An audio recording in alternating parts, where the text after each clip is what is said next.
And we're live. That's right. 24 hours earlier. And this might be the beginning of a new schedule. I'm your host, Greg DePalma, for Proline Picks Tuesdays. That's right. It's Tuesday night. I think it's one of those times of years, it's one of those times of season when there's, I'm just guessing, but, and I think there were Tuesday games last week where we will have football like every day of the week. Isn't that like a thing? Because I think we had Tuesdays last week. I haven't heard anybody talk. Usually someone says it and writes about it. And then I go, oh, yeah, that's pretty cool. So are we into that phase yet? You would think so with these Tuesday games. There's games going on tonight. Matter of fact, games kicking off tonight. I actually like a couple of the games tonight, but it's too late. And it's no big surprise because I like Kennesaw and James Madison. So I'm going to like those games. Texas State could give James Madison a run for their money, but James Madison has just clearly been the better team this season, and they have an excellent chance of getting, and I should say excellent. They got a good chance of getting to the playoffs as long as they win out, and then the AAC teams beat each other up. I mean, they can get some multiple losses, and all those teams in the AAC just keep beating themselves up. Maybe James Madison will get the call. It is possible because it's James Madison and the AAC teams. Matter of fact, do I have that? Yeah, it's right here. Check. We have the updated group of 5 rankings, line TV. So there you see Memphis, of course. Congratulations to Memphis Tiger fans. They not finally, but they at least, I don't want to say prove, but I should say this. They proved that they are definitely a much better team than I thought they were going to be when the season began. With the amount of losses that they had, Ryan Silverfield has really done a solid job with this program. I wasn't really sure about him as the head coach, but he's without a doubt, this is his best coaching job. And I didn't even see them coming back. They were down 2 touchdowns late enough in that game, and USF could not close the deal. And they could regret that. It's possible. Now, I don't see that being necessarily the case, because I am going to pop up the standings so you can take a look at it. But I mean, we're not going to. Well, I guess we could just start with college football, right? Why not? We usually start with the NFL. Why don't we start with college football for a change? And when you take a look at the, as I'm going to pop up the AAC standings, they have the standard championship situation. So let's move it on over here. Okay, so let's get to, here it is, top conference right here. All right, so let me see if I can improve that. Okay. All right, so there you go. And you got Navy. Of course, Navy's up there. Tulane. Where are there it is. So you got Memphis, USF, Tulane, Navy, North Texas. So we have 5 teams representing the AAC from our group 5 top 10 rankings. And here they are. So here's really where it's going to come down from. I mean, look, you can't count Temple out. They're still there. They're still 3-1. So, well, so is East Carolina. But I don't think those 2 teams really have a chance. Okay, so as much as we liked Temple this year, as you know, we got to get real. Okay, so here are the standings. Now, taking a look, I'm going to take a look at the schedule. So South Florida, USF, and they do not play Tulane. I know that. But they are going to be playing Navy on the road. So they have one of those teams that they can knock off, but they do not have Tulane. And Tulane does have Memphis. That is going to be next week. All right. That one is at Memphis. Another huge game in the AAC. So really what South Florida wants to see happen is Memphis beat Tulane. All right. So get Tulane out of the way. They'll take care of Navy. And then the rest of the way, see, Tulane, they will have 2 more games where they could lose. This week at Texas San Antonio and at Temple on the 22nd. Okay. Navy, but they got their schedule really gets tough. And I don't think they're going to be able to hold on. They got North Texas this week, South Florida hosting, and at Memphis and Army. So I just Navy is I don't think they're going to even have that one loss. So I think Navy's going to get out of it. USF won't have to worry about North Texas. So I think they're going to still have a reasonable shot of playing and getting that rematch with Memphis. And I actually think that's the way it's going to go. So maybe what we'll do is, since we're now doing a Tuesday night show, and again, this could be every week. And the reason is a couple of reasons for that. And that is that we're doing Wednesday. We have already been starting. And now that the final bye is over for Penn State, we've got the Penn State show every Wednesday. And that comes on usually around 9:00 at night every Wednesday. And so that's already something where I really don't want to have to rush through this. And I can't really start it before 7. So that makes it a little bit more difficult. Let's see. So Penn State, no more buys for Penn State. So for the next 5 weeks, starting tomorrow, there'll be a show every Wednesday night. So I didn't want to interfere with that. Plus, we got the Breeders' Cup special. That's at 4:30 tomorrow. So John Hardoon from the Ragas and Sheets and I are going to go over the probably 3 Breeders' Cup races on Saturday. And then John is going to give a free pick. I think we have 3 total on Saturday's card. And then John will give a free pick on the Friday card. So that's 4 races, handicapping Breeders' Cup tomorrow starting at 4:30 Eastern time. And so I already looked at that as the first obstacle day and said, it's just too much. And I said, I'll move it to Tuesday this week. And I said, well, you know what? Why don't I just keep it on Tuesday? Because I have all of my information done by now. I usually just like to have that extra day to get more information with the injury reports and things of that nature. But hey, I've got all the information anyway. So let's just do it. The quicker I can get it to you guys, the better. Okay. So, and by the way, I know they have Notre Dame, Smarty. I was just bringing up the conference because that wouldn't matter for Navy in out of conference play. But that also is that's just a murderous schedule for Navy. I mean, and we mentioned that in the beginning of the year that, sort of like BYU, that they were going to get off to the schedule said, just like last year, that both programs could get off to good starts again.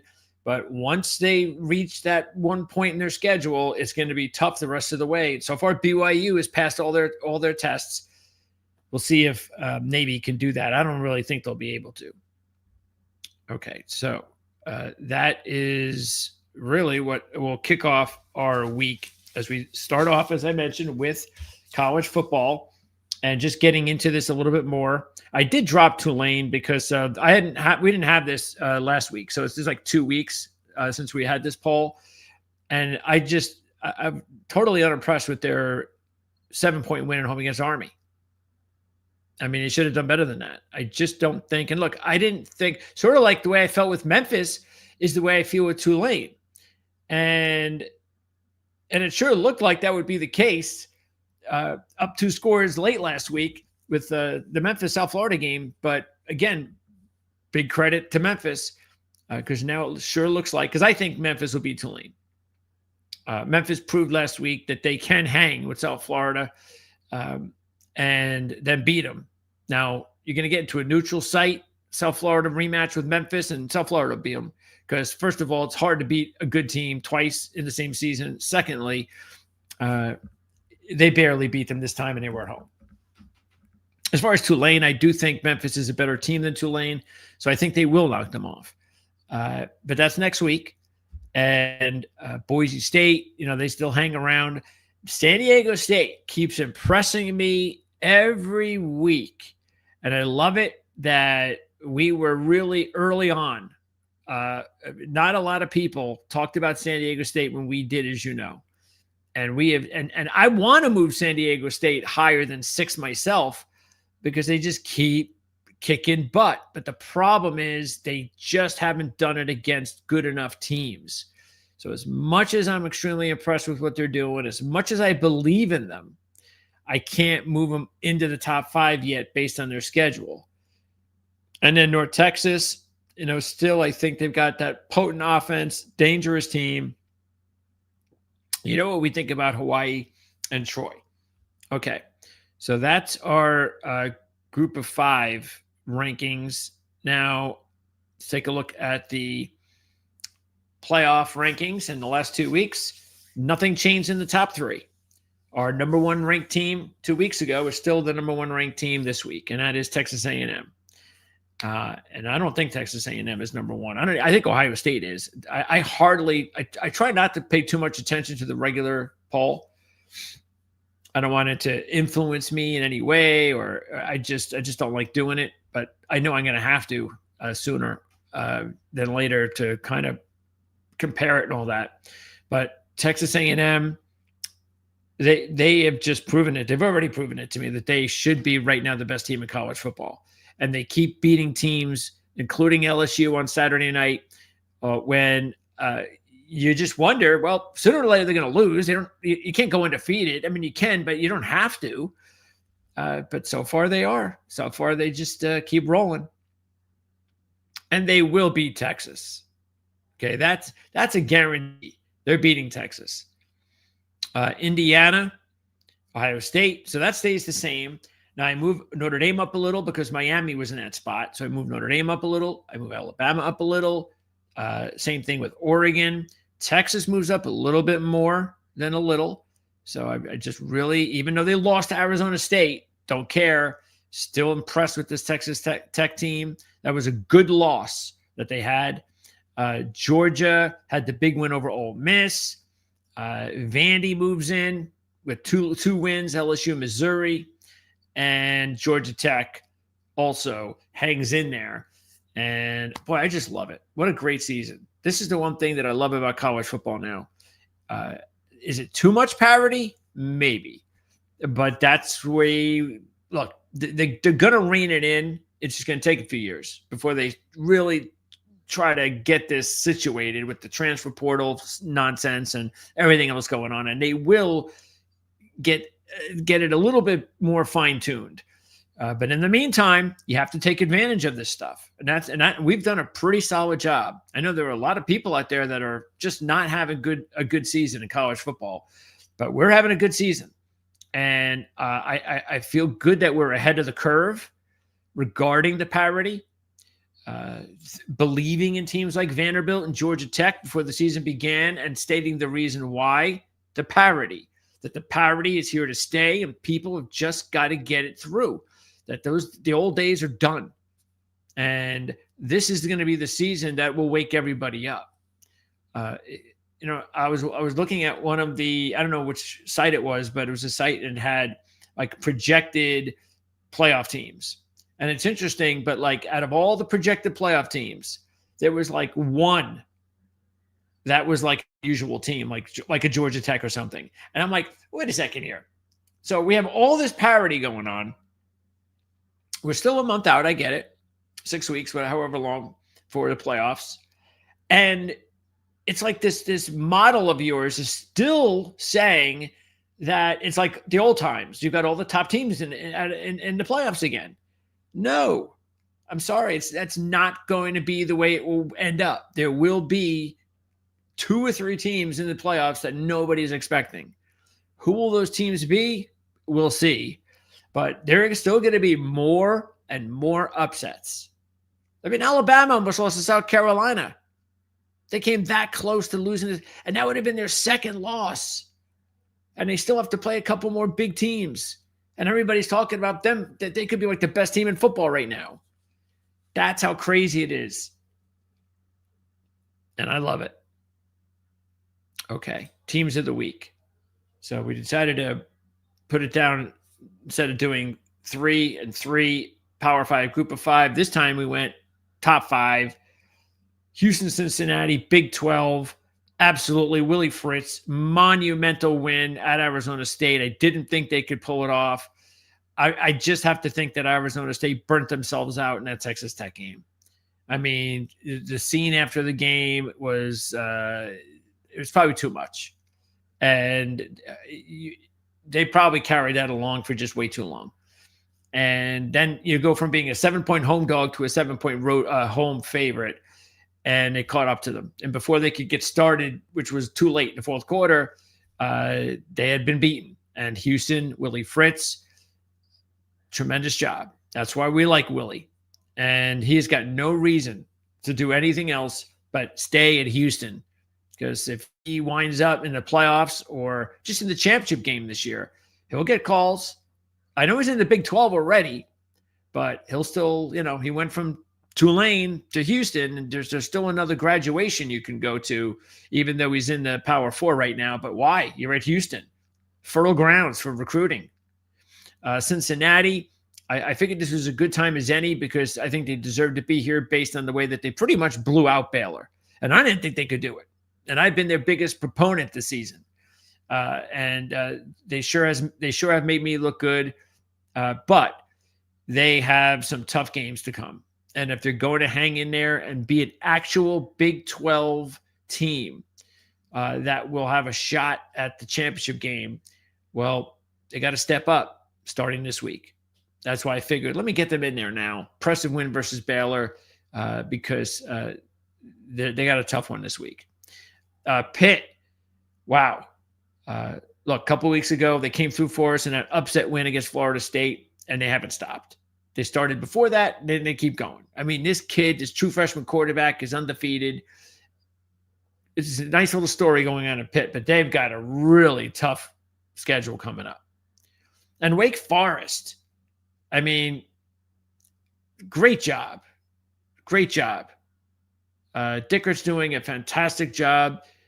Washington State, and look, I don't want to give him the credit for the Washington State playing well this year because it's not his team anymore, but he left it in apparently good hands. Rogers is doing an excellent job at Washington State, picking up, which could have been, a lot of people thought was going to be, well, Dickert left for Wake Forest, and Washington State has no conference. It's going to be a terrible year. And then Wake Forest, he's got them rolling, man. They beat SMU. I thought they would. We liked them last week. It was a sandwich game for SMU. Miami this week. The big win at Clemson last week, and Wake Forest got them. And Memphis, got to throw them in there, like I said, for that tremendous job. Okay, let's start talking about the games this week. So we're going to start with, where are we? All right, I guess we got to reload. All right. SEC. Here we go. All right. So bottom line with Vanderbilt, if you've been tuning into our channel, since the beginning of the season, they were my team. And I even still can't believe that they went from, what were they, like 400-1 when the season began? National championship, 200-1 to win the SEC. It's incredible. And it's all there for them. It's all there. If you would have said at the beginning of the season, this is the situation going into Texas, they would be like, oh, thank goodness we got a shot. And they do. And this is their shot. This is it. You win, you move on. You lose, you don't. It's the same thing for Texas. All right. So don't let anybody fool you as far as, which team needs it the most or any of that nonsense. Both teams need it the most. Why? Look at these two teams sitting there at 5-0. You are not getting in. It looks like right now, the way it looks, now it could change, but the way it looks, you can't have two losses to play in the SEC championship game. You can have two losses to get to the playoffs from the SEC. So if you just happen to lose a couple of games, and they both happen to be SEC, and you don't make the SEC championship game, that does not preclude you from being a playoff team. Matter of fact, you probably have a few of those teams. So as far as Texas and Vanderbilt, that's what they can look at. Is if we lose this game, are we SEC champion? No, that's out of the table. But then you'd have to run the table out of this and keep your fingers crossed that you get in.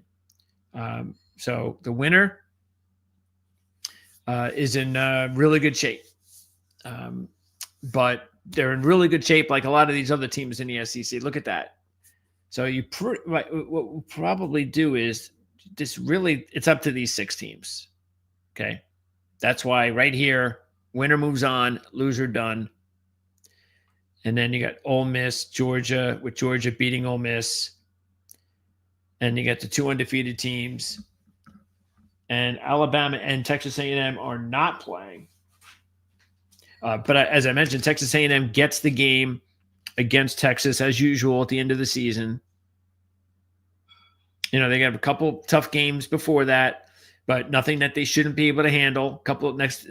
Just one more test this week at Missouri, really, if you look at it, and then the Texas game. Alabama survived South Carolina. They get the LSU game coming up next week after the bye. Also get Oklahoma back-to-back, LSU, Oklahoma, with that final rivalry game against Auburn. And I don't know. I don't know if Alabama is going to run the table, but it's not necessary because the way that this is going, I don't know. Obviously, if you're undefeated, you're going in.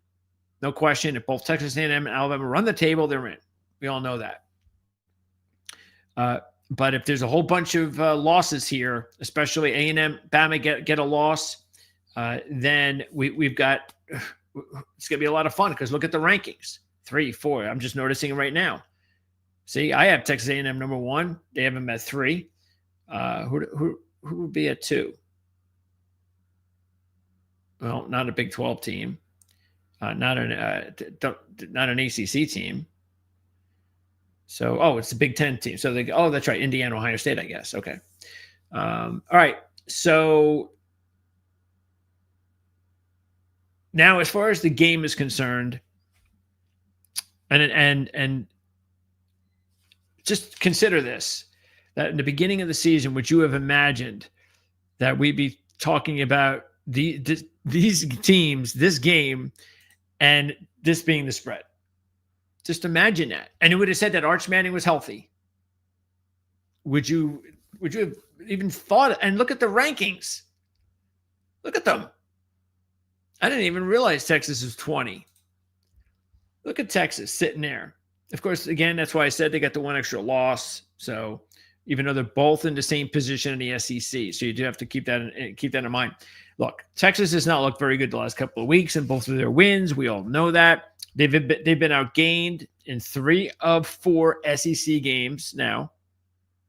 That includes to the games that we just saw them squeak out the past couple of weeks. Kentucky, Mississippi State. Matter of fact, if you look at it,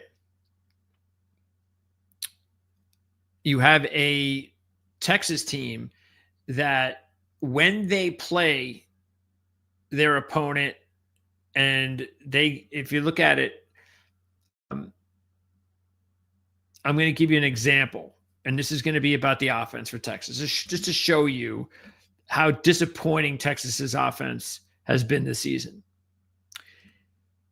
They played Florida. They had 341 yards of total offense. The very next bowl team that Florida played was Texas A&M, and they had 417 yards of total offense. Texas had 302 yards total offense against Oklahoma. Very next bowl team was Ole Miss, put up 431. Kentucky, they put 179 on Kentucky, 179. Tennessee, you know what they put up on them last week? 504.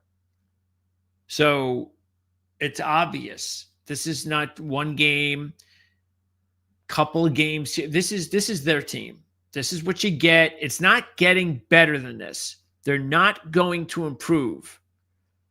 There's no superstars coming out of the woodworks. This is it. And This is not, they're going to lose again. When it happens, I don't know, but they are not a playoff team. I mean, Ryan Niblett might be their MVP. They're up 7 against Oklahoma late in the game.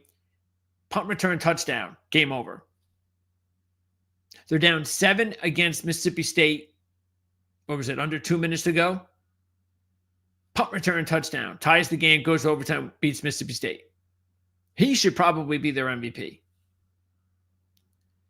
And that's a bad thing. That's a bad sign. And as you know by now, Pavia is a road dog that you want to wager on. He's 14-3. He's 2-1 this year. We all know which one he lost. I don't want to rehash that. Last year, Texas went down to Vandy, 17-point favorite, 3-point win. Vandy did score late. Onside kick, no good, game over. This is a tough one, though, for me, believe it or not, because Texas has really, you can look at it this way. The schedule really worked out for Texas because they did not play their best football. Kentucky game, the offense, terrible. Then the offense in the Mississippi State game, they needed to have a big outing, and they did. And that's what actually good teams do. And they show you that they are well coached. And I do not think Sark is one of the best coaches in college football. And I'm not saying that, but he is a good coach. So they're well coached. They've got good football players on this team. And they really have, they showed it in the big win over Oklahoma. I know Mateer was banged up, but look, they weren't showing anything offensively either. But they found a way, and that's what they're doing. They're finding ways to just keep giving themselves a shot. But that's like how I said, sooner or later, it's going to end. I hope it's this week, but now that they're back home, it kind of worries me a little bit as a Vandy backer. What could possibly happen here. But let me see. I'm going to check and see where is check 1 second. Because I wanted to make sure about some injuries that that wasn't, I didn't see the injury situation with Arch Manning and his concussion. That's something that's going to be huge. Look, as of right now, it says that he's in concussion protocol. And as we know in the NFL, and I've been following these concussions for a few years now, and I haven't chronicled it, but it does seem that in the NFL, because I don't trust anything in college football when it comes to injuries, but in the NFL, if there's a concussion and you're a concussion protocol, you're not going to play. You miss a week.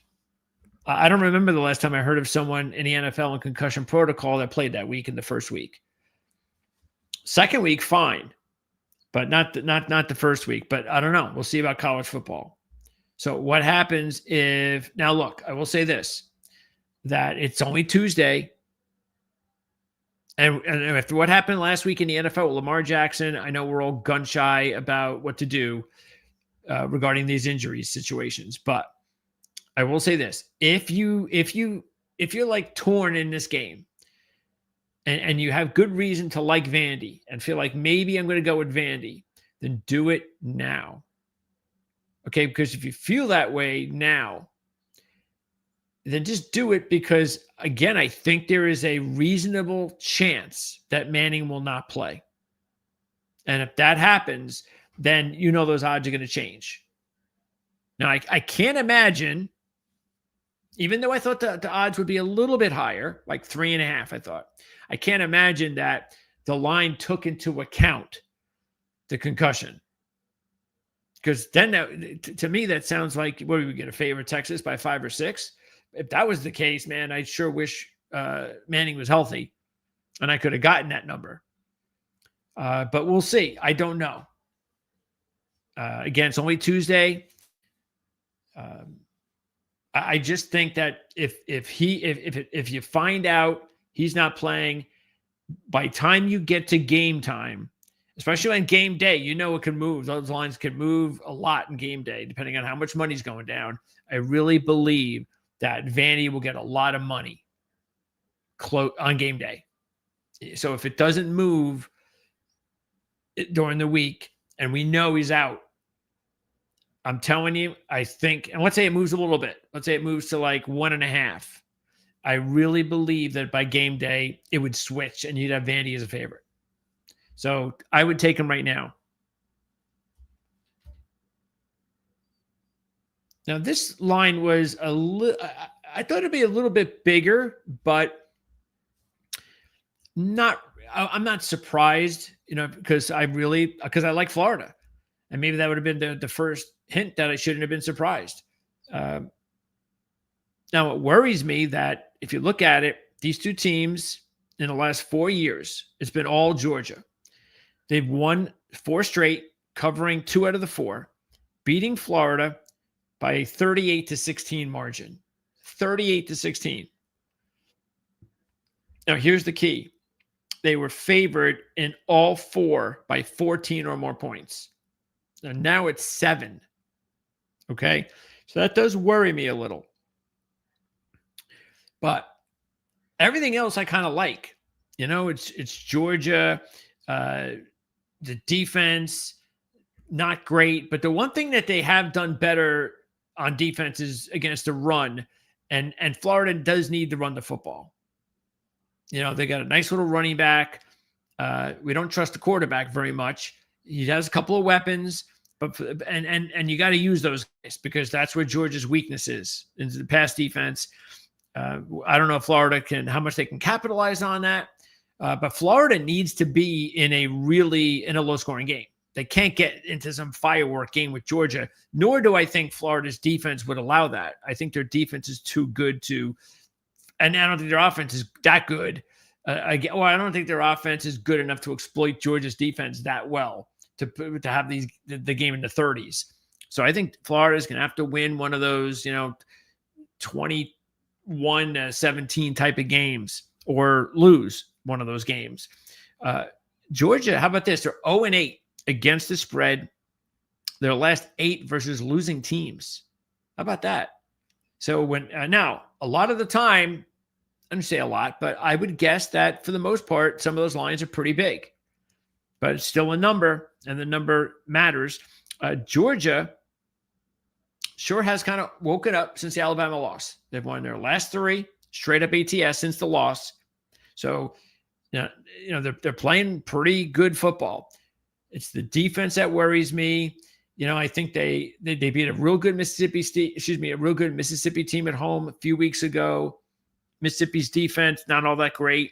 And it's like, yeah, we all kind of knew the way, it's Lane Kiffin. He's going to lose this game, and he did. And but I'm sure there's Florida fans that feel the same way about Florida in this matchup. But check this out. Florida's covered 12 straight as an SEC dog of 2 or more when they take on an opponent off of back-to-back straight-up ATS wins. Okay, 12 straight. New head coach Billy Gonzalez, interim. He's a coach, an assistant wide receiver coach, 12 years, 3 different times. So he just couldn't get enough for the Florida Gators. So he's going to get a chance as an interim coach. And there you see the number. But I side with Florida here.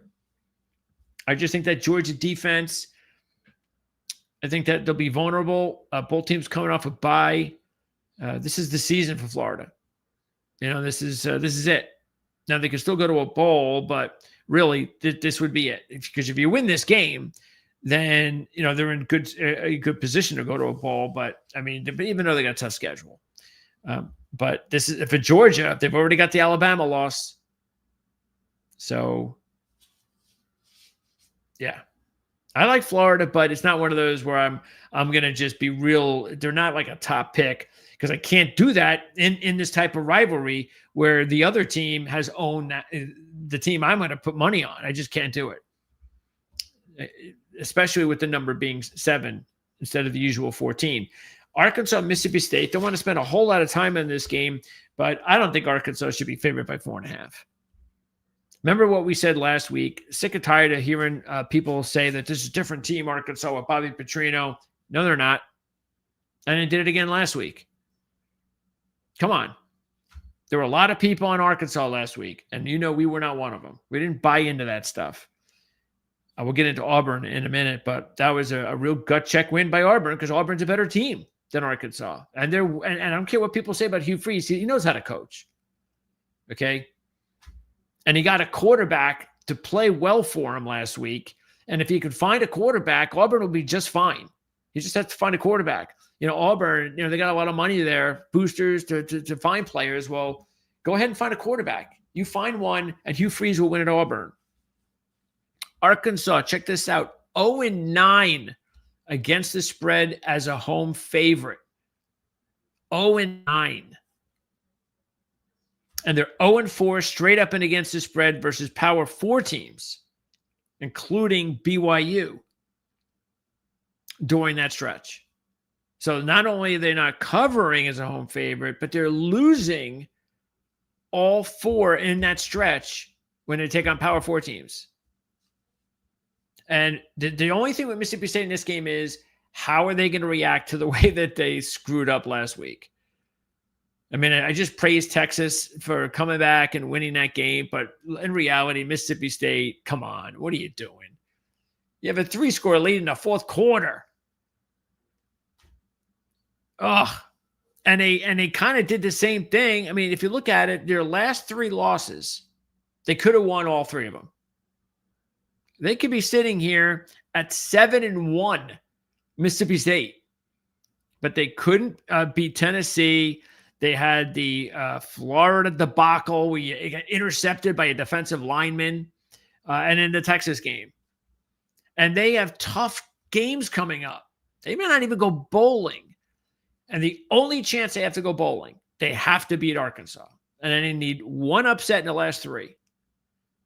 Okay, but they must beat Arkansas, which is why I'm going to take them. They have been the better team than Arkansas this year. And that 0-9 trend looks awfully juicy. South Carolina, I think they pulled their pud last week with Alabama.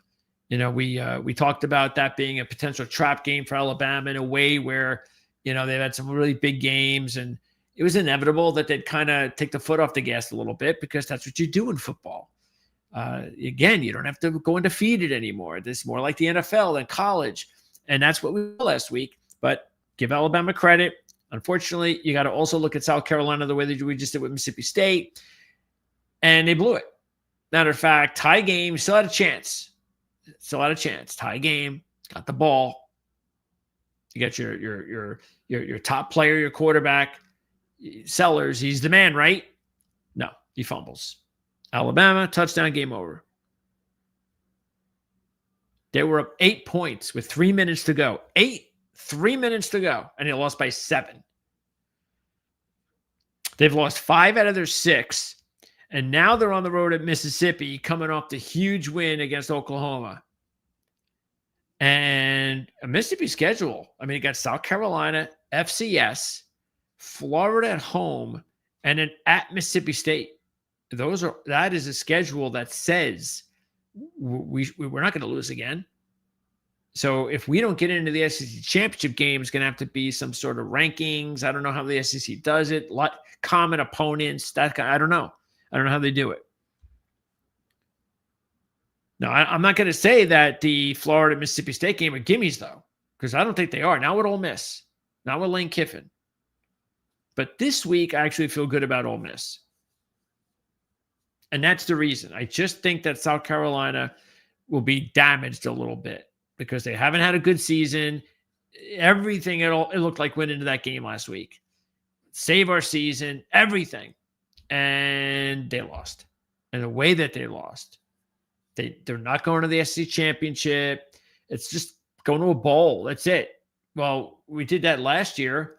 This was supposed to be there were people. Remember the beginning of the season, there were a lot of analysts that were picking South Carolina as their sleeper.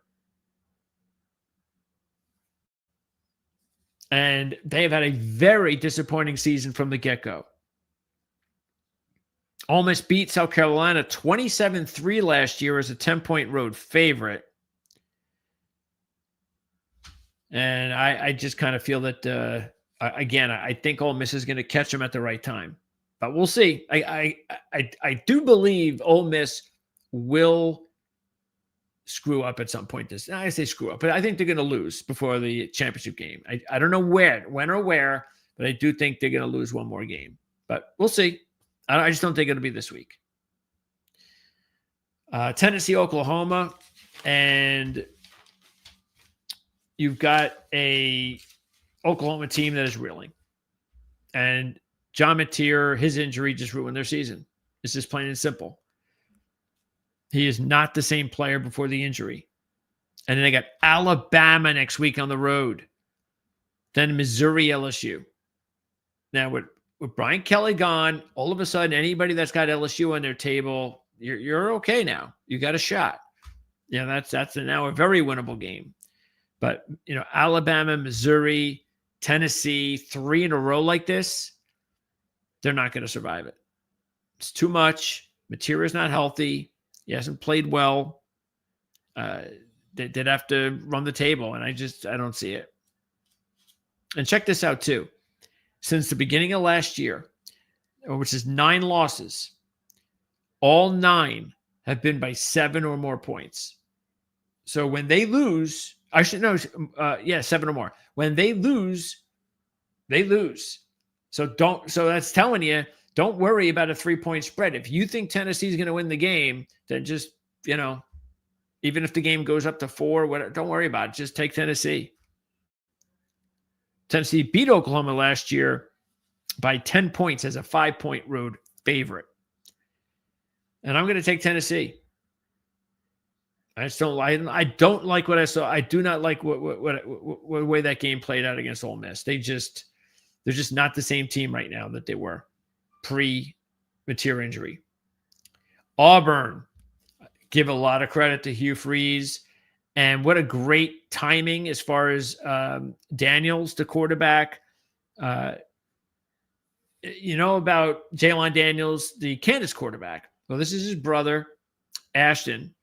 And Ashton had a couple of years starting at Stanford. And they were a pretty bad team. Comes to Auburn late. Doesn't get in until late July. Really behind. Doesn't have time to compete for the job.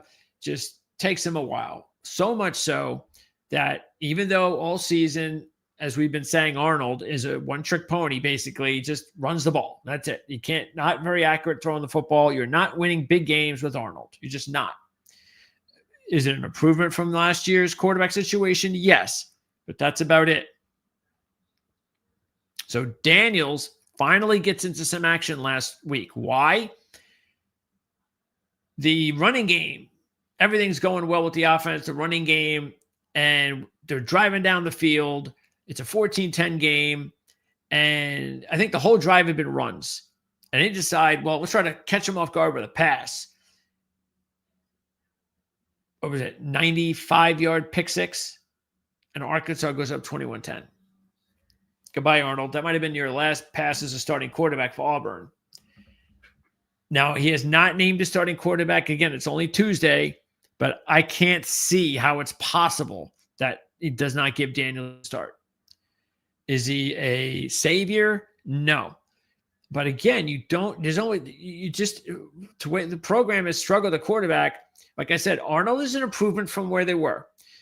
But Daniels can be an improvement over Arnold, even if it's just a little bit. And those little extra differences from where they were last year, as it keeps getting better, all they need this year with that good defense is a little bit more out of the quarterback position, especially throwing the ball. Now, Daniels can throw it, but he can also run the ball. That's what's good about Daniels, is he can run the ball, as we saw last week. So I think he's going to get the start. And Auburn fans, you're thinking about the bowl, which we said they were going to go bowling a few weeks ago. We've said it all season. It's a bowl team. I know I know you're being impatient. I get it. But This is where they're set up nicely. Just win this game. And if Daniels can have a good game and you win this game and cover, meaning it's a comfortable win, you're going to have a chance against Alabama. And that's what it's all about, isn't it? Auburn is 16-4-2 against the spread when they take on an opponent off a double-digit loss. 16-4-2. They've covered 7 straight off a straight-up ATS win versus an opponent off back-to-back losses like Kentucky. I actually thought the line would be a little bit bigger than this because Kentucky yes, did they have the good loss against Texas? Yeah, okay. But really, besides that, they've been outclassed. They were outclassed last week. Auburn's defense is really good. And remember, we told you a couple weeks ago in that Texas matchup how much I thought that keep an eye on this Cutter Boley kid. He showed a little something those first few outings because he's only a redshirt freshman. And sure enough, man, he's even showing more. The more experience he gets, Kentucky's got themselves a nice little quarterback.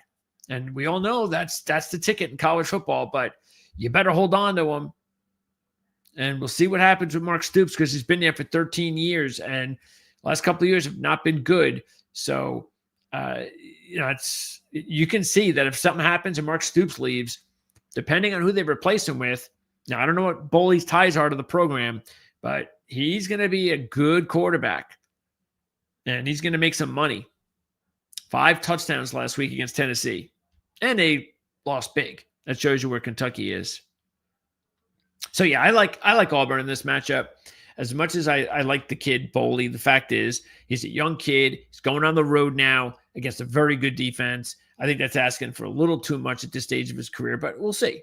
I mean, I just think Auburn, after the win last week, I don't think they're going to go backwards. I just don't. I think that this is going to be them going forward at least a little bit because next week they play Vanderbilt. Actually, they got to go on the road too. So, and that's it. SEC. Okay, so there's your SEC. Now, let's go to the Big Ten. And who would have thought this, huh? When the season began, who would have thought? 20 points. That's the point spread here. Wow. And Penn State's got Indiana at home next week. These would have been really good games. That's what we all thought when the season began. Anyway, Penn State has been outgained in the last 4, all of their losses. But they've lost all 4 by just 13 points. So keep that in mind. And they lost last 2 by 1 point each. So they're not giving up. They're not, we'll see you next year. None of that. They're still playing hard, but they have limitations, especially at quarterback. Now they got a young quarterback that has played a game now, tough environment, week to prepare. We're going to find out a lot about this young quarterback. Now, a lot of fans at Penn State very excited about this young quarterback. And if you want to find out more about this game, check out like I was saying at the beginning of the show, check out the Penn State podcast tomorrow night. It should be about 9:00 live right here, and get the take on the game and Penn State and how they've been to bye and all that. Both teams have been off byes. Ohio State has beaten Penn State 8 straight times, which is part of the undoing of James Franklin. But they're only 3-5 ATS in those 8. And this is a big number. And all of those games were 13 points or less. Okay, so now you get a Penn State team that comes in, big number. And they actually, if you look at it, when you look at the matchup with Penn State, with Ohio State, they've covered all 3 during that 8-game losing streak when they were a dog. I think that was it, right? Let me make sure about that. Because I know they've been a dog quite a bit. Might have been thinking about something else. Either way, the fact is that Penn State has actually been, because look, just going over these games, they were dogged by 3 last year, lost by 7, dogged by 4, lost by 8, I know there it is. There's wait a second. We've got 15 dog, 18 dog, 11 dog, 20 dog. The 20 dog was on the 19th. That's what I was getting to. I stopped I must have gotten interrupted. So what I was going to get to is that when they were dogged by a certain amount of points. So let's see, because they won in 2016. That's when that was their last win. But when they were a dog by 20 in 2019, they covered. They were dogged by 11. No, that's not high enough. They were dogged by 18 and a half, and they covered, and 15 and a half, they covered. So when the lines were that big, it was at 15 over 15, 18, 20, just like it is here at 20, they covered all three of them. That's what I was getting to. Anyway, Ohio State's schedule is not very tough. So they had, the big game that they've already won, and that's kind of it. I mean, they get the Michigan game at the end of the season, which is always going to be at this point the big game. And we all thought that Texas. Look, I'm not saying that Ohio State was hiding from the opposition. No, they don't hide from the opposition. But it turns out Texas was not as good as we thought they were going to be. That's number one. And then the rest of the schedule, we didn't think Penn State was going to be like this, so it's not their fault. And then the rest of their schedule, they got Michigan. That's it. Their toughest game this year really was Texas. And the other toughest opponent was like Washington, Illinois. So I guess it was Washington on the road. That was their toughest game, really, if you look at it, besides the Texas game. So that's why we don't know yet about Ohio State. That's why I don't have them number one. Why would I put them number one in the polls for? For what reason? They have nothing to do with last year's team. You're telling me that Texas A&M has not impressed you more with the teams that they've played compared to Ohio State? Come on now. But if Ohio State wins this one, like we're all expecting, they should run the table until Michigan. And then we'll see what happens. Now, they're going to the playoffs no matter what. So, it's all just like last year. It's all about the championship now. Now, of course, we all know Ohio State, they want to beat Michigan. Don't get me wrong. Especially after winning the championship last year. I think fans this year would probably take the Michigan win over another championship. All right. As far as the game, I'm actually taking Penn State. I just think that they're still a good defensive team, and I think they're going to play better than people think. But how long can that happen? Now, they can't give away points. In other words, they can't have special teams blunders, things of that nature. They've got to just play their best game. And if they can play their best game of the season, then I think they can keep this up to cover the spread. Meaning, definitely a low-scoring game, but something like 20-7, something like it's 13-7 in the fourth quarter, Ohio State gets a late touchdown, game over. I think Penn State can do that, and also what it means is it would be late enough where they could put a little bit of a scare into Ohio State. I think they can do that. This line's a little bit higher than I thought it was going to be, so I'm going to take Rutgers. I did not take them last week. I liked Purdue in that one because I just didn't like the way things were going at Rutgers. I mean, they've had just way too many injuries, and Odom had that really big trend going for him. And it looked like Rutgers was going to lose the game. It really did. But, hey, give them credit, and this is what good coaches do. Because, as I said before, Rutgers is not going to be, and their basketball team the same way. We'll be talking college basketball soon enough on the channel. They're going to have to go through a tough season because the money wasn't there. But starting next year, the money will be there, and they're going to need it because KJ Duff was a monster. And we talked about that the last couple of weeks. Duff and Strong, the best wide receiver tandem in college football outside of Ohio State. And Duff had 241 yards last week. And why? Because Strong wasn't there. So Strong should be back because he was close to playing. So unless he had a setback, and keep an eye on that. but they have to have all their guns out there blazing. Rutgers 6-2-1 against the spread in their last 9 as a road dog since last year. 2-1 in this spot this year. And check this out for Illinois. 0-10 against the spread as a home favorite after they allow 35 or more. 0-10. Last year, they played a really wild game at Rutgers. Wild game. Went down to the wire. Touchdown pass Illinois with a few seconds left. They win the game. And I kind of think we might see the same thing. I mean, we all know by now that Rutgers can't stop anybody. But they were a little bit better last week. And do you know why? He won't admit it, but we all know Greg Schiano took over the defense. You saw it on the sidelines. It was obvious. So he had enough. Now, there's only so much you can do because you don't have the players. But he got the job for a reason all those years ago because the guy knows how to coach, especially on defense. And now he's taken over. So I think that'll keep him in this one. I think it makes it a 4-quarter game. You know, if they don't cover, I think it's one of those things where Illinois scores late. But I don't think this is the worst idea in the world for a upset pick either. Indiana, I see no reason that they shouldn't have their way. But I think this is, but keep this in mind, sort of like what we said about Alabama. There's only so much you can go and just keep blowing out teams every week. Sooner or later, especially when now you're on the road, you're just going to have one of those games where, you know, it maybe take you a whole half to get going. And I kind of think that's what we're going to deal with here in Maryland. I don't think this is going to be 35-3 at halftime.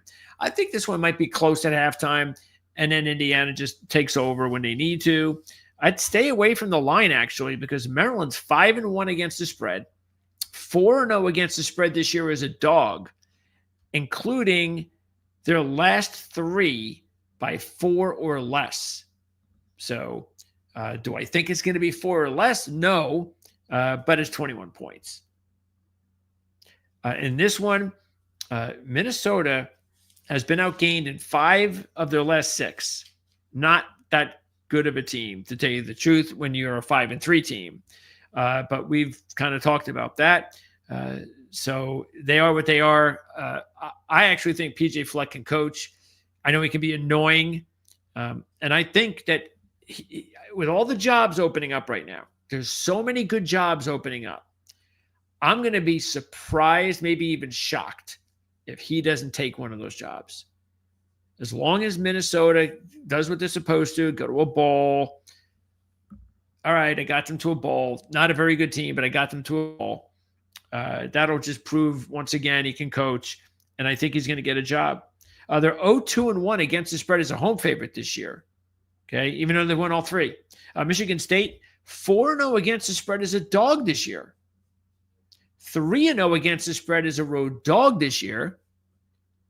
And 0-5 straight up, 4-1 against the spread in their last 5 this year. All as dogs. I mean, all losses, by the way, by double digits, which is also kind of strange considering they've covered most of them, 4 to 5. And, you know, I know the line went down to 3 because it was 4. We're down to 3. I don't know. I just get the feeling that Michigan State's going to win this one.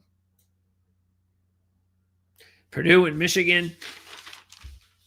I don't think Michigan can really blow out anybody this year based on the way their offense is. They want to run the ball, but they don't have a good enough offensive line. They want to throw the ball because they've got an exciting young quarterback, but he doesn't have enough weapons. So, yeah, it's just been the way their season's been. And yet they're still in position. Schedule-wise, they're going to be favored. Matter of fact, I think they're going to be favored in double digits for the next 3 games before the Ohio State game. So they still have a chance to get into the Ohio State game. And with only 1 loss in the conference, put themselves in a position where they can maybe knock off either Ohio State from going to the Big Ten championship game or moving past Ohio State for the championship game. But they have to take care of business. They're on the road at Northwestern and Maryland, and neither of those games would be easy for Michigan. Not the way their team has looked this year, but so far as this game against Purdue, it's a big spread. I couldn't take this game either way. USC and Nebraska. Now this spread's a little bit higher than I thought it was going to be. USC is coming off a bye though, and that is important. They've had a whole week to prepare. Nebraska had that really tough win against Northwestern. Very fortunate to have won that game. Of course, we had Northwestern. Lincoln Riley, we all know his spot here is not good as a road favorite at USC. 3-13. 3-13. ATS is a road favorite. But they're 5-0-1 all time straight up against Nebraska. So they've never lost to Nebraska, including an 8-point home win last year in their first Big Ten matchup. They were a 6-point favorite in that one. And now we can say this once again with Nebraska. We said it the Michigan game. They've lost 28 straight versus top 25 teams, including the Michigan game. The last win against the top 25 team was 2016. But we are talking about points, 6.5 now. And that's what worries me, is the 6.5. I thought this was going to be maybe 4.5.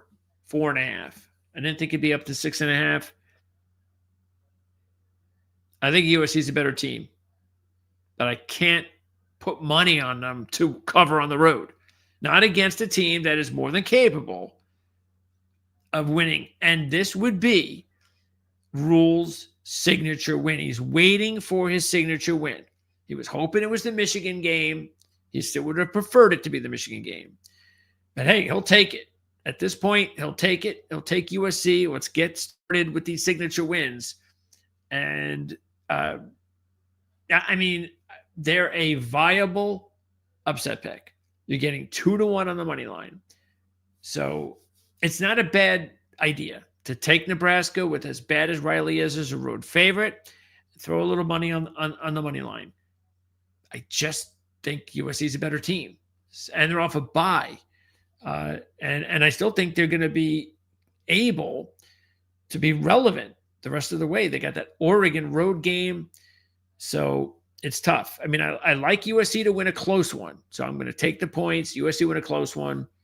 But, it's intriguing. It's tempting, a 2-1 money line as well.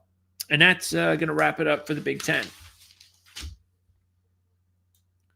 Okay, let's go over to the ACC. And we're going to start on Friday. And this one with our North Carolina Tar Heels. And I say our North Carolina Tar Heels because you remember last week we had them as a double-digit upset pick against Virginia. And it was right there for the taking. The way that game was going, the whole game, it was, it's perfect. Setting up perfectly. And they couldn't close the deal. And they went for 2 in overtime. They went for the 2 in overtime, and they could not get it done. But they were a nice play on the 10.5 if you got it. And outgained Virginia. And the reason we liked them in the game was because after the bye, remember we talked about that, the defense really looked strong in that loss to California. And that was a game where the player for North Carolina was about to score a touchdown late in the game to give them the lead and maybe the win. And he was stripped before he went into the goal line, and they lost the game. So they came back, had another good game, and lost at the very end with Virginia, an even better team. And now they're at Syracuse with some pretty weak quarterback that's done nothing since they lost Angeli. I mean, I don't know why this line keeps going up. For what reason? I mean, I just think that this whole Bill Belichick negativity thing has gotten so out of hand. But hey, it worked out for me last week. I took advantage of it, and I'm taking advantage of it again. North Carolina, yes, they're 2-5, but they still can go to a bowl. And don't think that Belichick doesn't want that. because if you can, next week they play Stanford. So if you win this game, you beat Stanford, you're 4-5. You have a shot. You've got a shot at a bowl. And I think they're going to beat Syracuse. See, if they lose to Syracuse, it's going to be over. They're going to turn the ball over. And look, I do not like Lopez. As I said last week, they just have to find a quarterback. And I believe Belichick will. Okay? They're going to find him a quarterback. This is a transition year. It was what things happened the way it did. But he's going to have the entire offseason and money to get a quarterback. And he'll get one. And when he does, and with Belichick's expertise on defense, which is starting to show its true colors, you watch out. I'm telling you, Belichick's going to get the last laugh. So I don't know. I don't know why this is. It scares me that North Carolina is a 2.5-point dog in this one. Miami's SMU. This is one of the big games in the ACC, and we told you about the sandwich game with SMU, and this is part of the reason, part of the sandwich. It's homecoming for SMU, but hey, they lost last week, took some of the luster out. Let's take a look at let me see what we got in the standings here in the ACC. Okay, so here are all the one-loss teams and undefeated teams, and all of these teams have a shot. And what's interesting is look who's on the bottom, the 10th ranked Miami Hurricanes. Oh, I love seeing Georgia Tech and Virginia up there. It's so much fun. Pitt versus Louisville beat Miami. So anyway, so that's the standings. And what it says, again, it's wide open. But it's 12.5 for a reason. This is not the team SMU had last year. But yet Miami's better than they were last year. It's only the second ever meeting. The last meeting was in 1965 between these two programs. SMU is now look, the homecoming is the only thing that would worry me about 12.5 because you're going to get their best effort. They're coming off a loss. This is it. This is the season for SMU and for Miami, believe it or not. And this is the reason why I have no problem going with Miami here, even though it's 12.5, because I'm just having a hard time believing that Miami is going to put this game in the fourth quarter with 5 minutes to go, and it's a one-score game, which means their season's on the line. No, I don't think SMU is good enough. This has been too good of a season for Miami for them to let that happen. Now, can there be a backdoor cover? Absolutely. I think that happens more likely. But yeah, I just and look, the line's gone up. It was 10. Now it's 12.5. Miami's schedule, if they win this game, they should win their next 3. And yes, they should win this game and then win their next 3 because this is their toughest game in their next 4. But the last game of the season is in Pitt. That could be a monster game. Yeah, I don't know what to make out of Clemson. Keep an eye on the quarterback situation, of course. I don't know if they've named the starter this week between Kubiak and Vizina. I don't think it really matters. Vizina had a really good game against SMU, so I don't think it really matters. Clemson's defense just let them down. They've let them down all season. They got studs on that defense. They were supposed to be a couple of guys that were first-round draft pick material. They have not had a good season at all. And that worries me now because this is the first game since the loss that ended their season officially. Now it's just about respectability and getting into a ball, and that's about it. I give them more of a chance than most programs, though, because they don't have a lot of transfers. And the transfers, which is the reason why we've been able to take advantage of teams like Florida State and a few others where we know, hey, the season's over now. What are you going to do when you were just bought to play here? Well, you're going to give up. That's what you're going to do. That's what Florida State did against Stanford. So I don't really see that happening here. But you do have to give points, and I just can't do that with Clemson. This is a big game, though, for Duke. They still have a shot for the ACC, and they have been a good team this year. They just haven't been able to get over the hump against the better teams. I don't know. Clemson's one of those teams this year, so I think Duke is the play here. They've outgained 6 of their 7 teams they played. They also included in that stretch Georgia Tech and Illinois. outgaining both of those teams. And they got blown out by Illinois because of all the turnovers. They've also covered 7 straight as dogs of less than 7 coming off a bye. So for whatever that's worth, I'm going to go ahead and take Duke in this one. Louisville showed the residual effects of the of the big win against Miami. They came down to earth a little bit. 7-point game, fourth quarter against Boston College. They've had a terrible season. Touchdown, two-score lead, game over. But still, that's to be expected. Now here, 10-point favorite on the road to those Hokies who screwed me last week against Cal. Yes, Cal has a 10-point lead at halftime as a 6-point road dog. You know we loved Cal last week. They're looking good. They've got a 16-point advantage now going into the second half. Good time for a live hedge, bet wager. So what happens? It's now, let's fast forward. It's a tie game. It's the end of the game. Virginia Tech's about to step up and kick a field goal. Now, I had Cal on both the spread and the money line. And remember, that's what I said last week. I love the spread, but the money line too. Why not? So I really wanted the money line. And so when they lined up for the field goal, if Tech kicked the field goal, well, I've got the cover, but I didn't get the money line. Well, he misses the field goal. Go to overtime, 8 points after the 2-point conversion.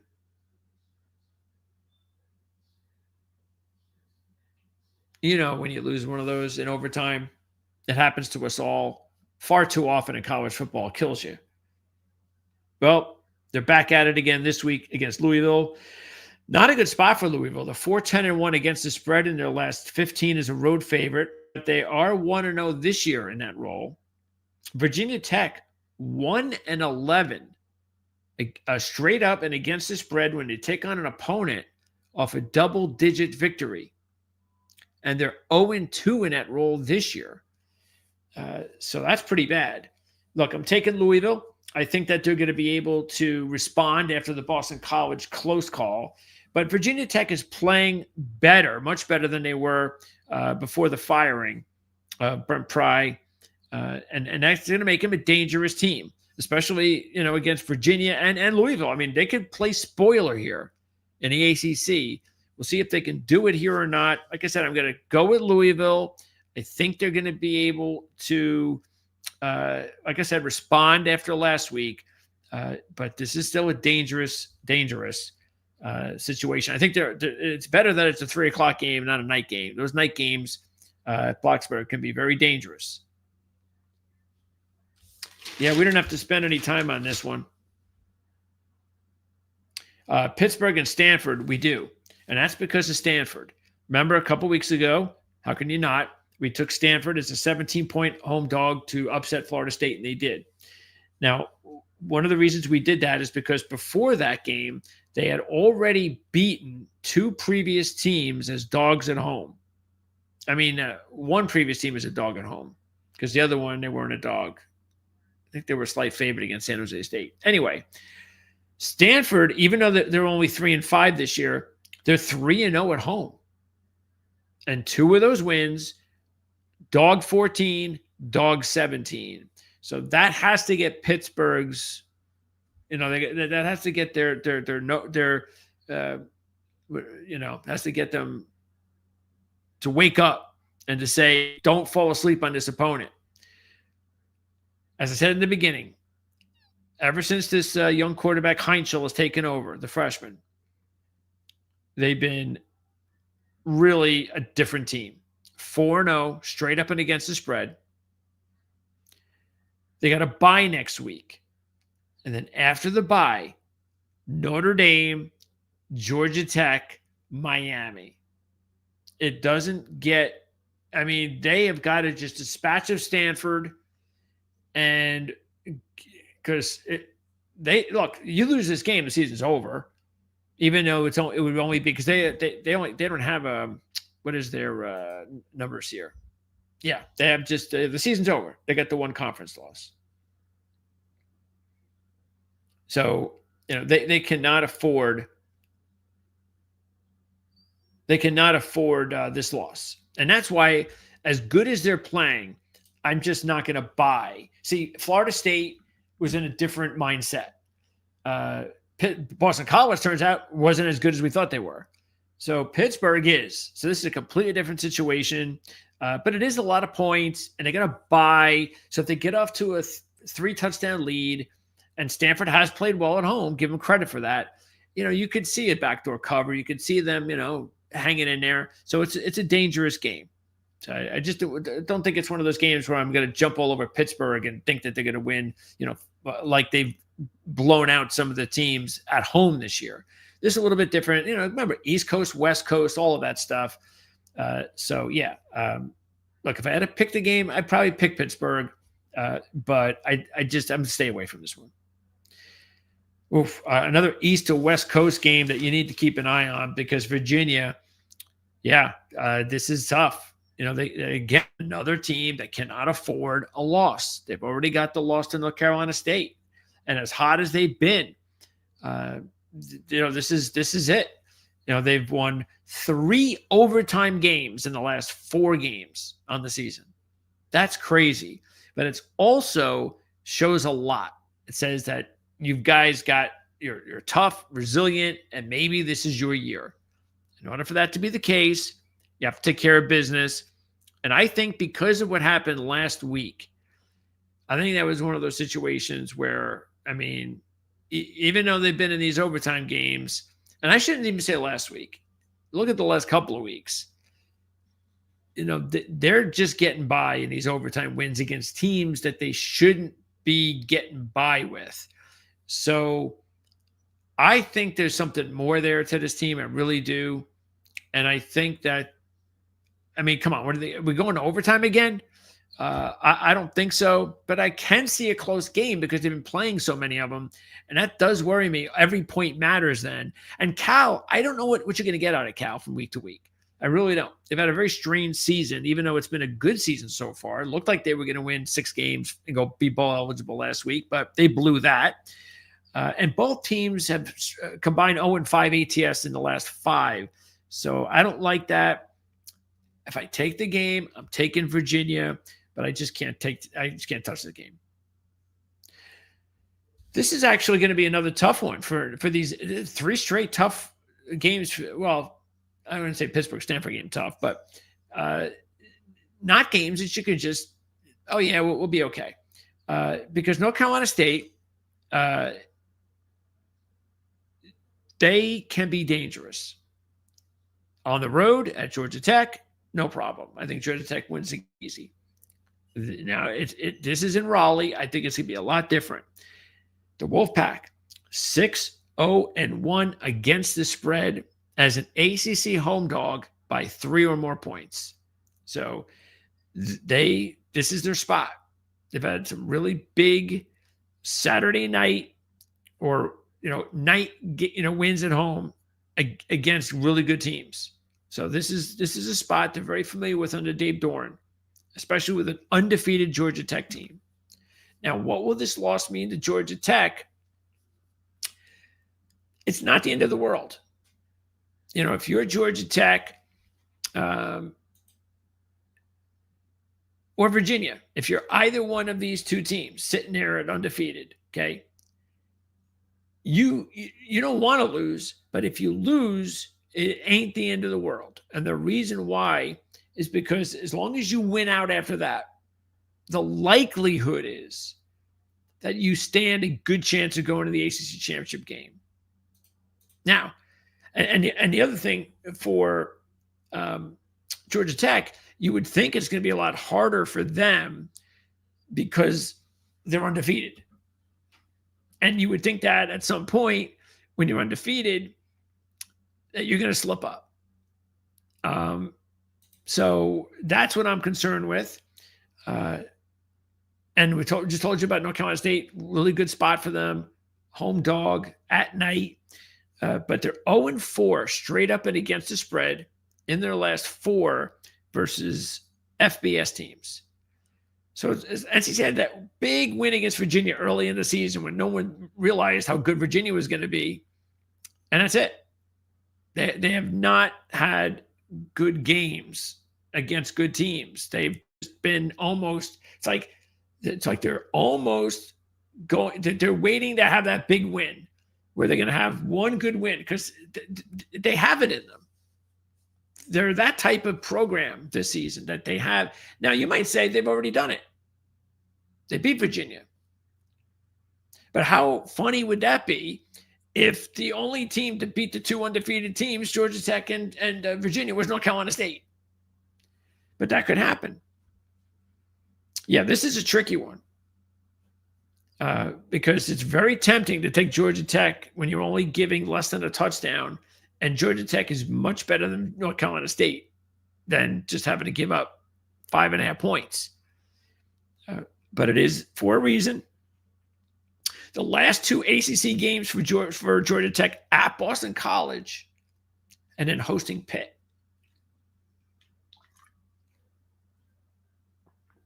And the reason for that is because they end the season like they normally do against Georgia. And what a monster game that could be. So if Georgia Tech wins this one, they likely beat Boston College. And they go to play Pittsburgh at home at 10-0. And what they would love more than anything is if they were going to lose, all right, let's lose to Georgia. Let's run the table. We go to the ACC championship game. We lose to Georgia. We're in the ACC championship game. We win that. We're in the playoffs.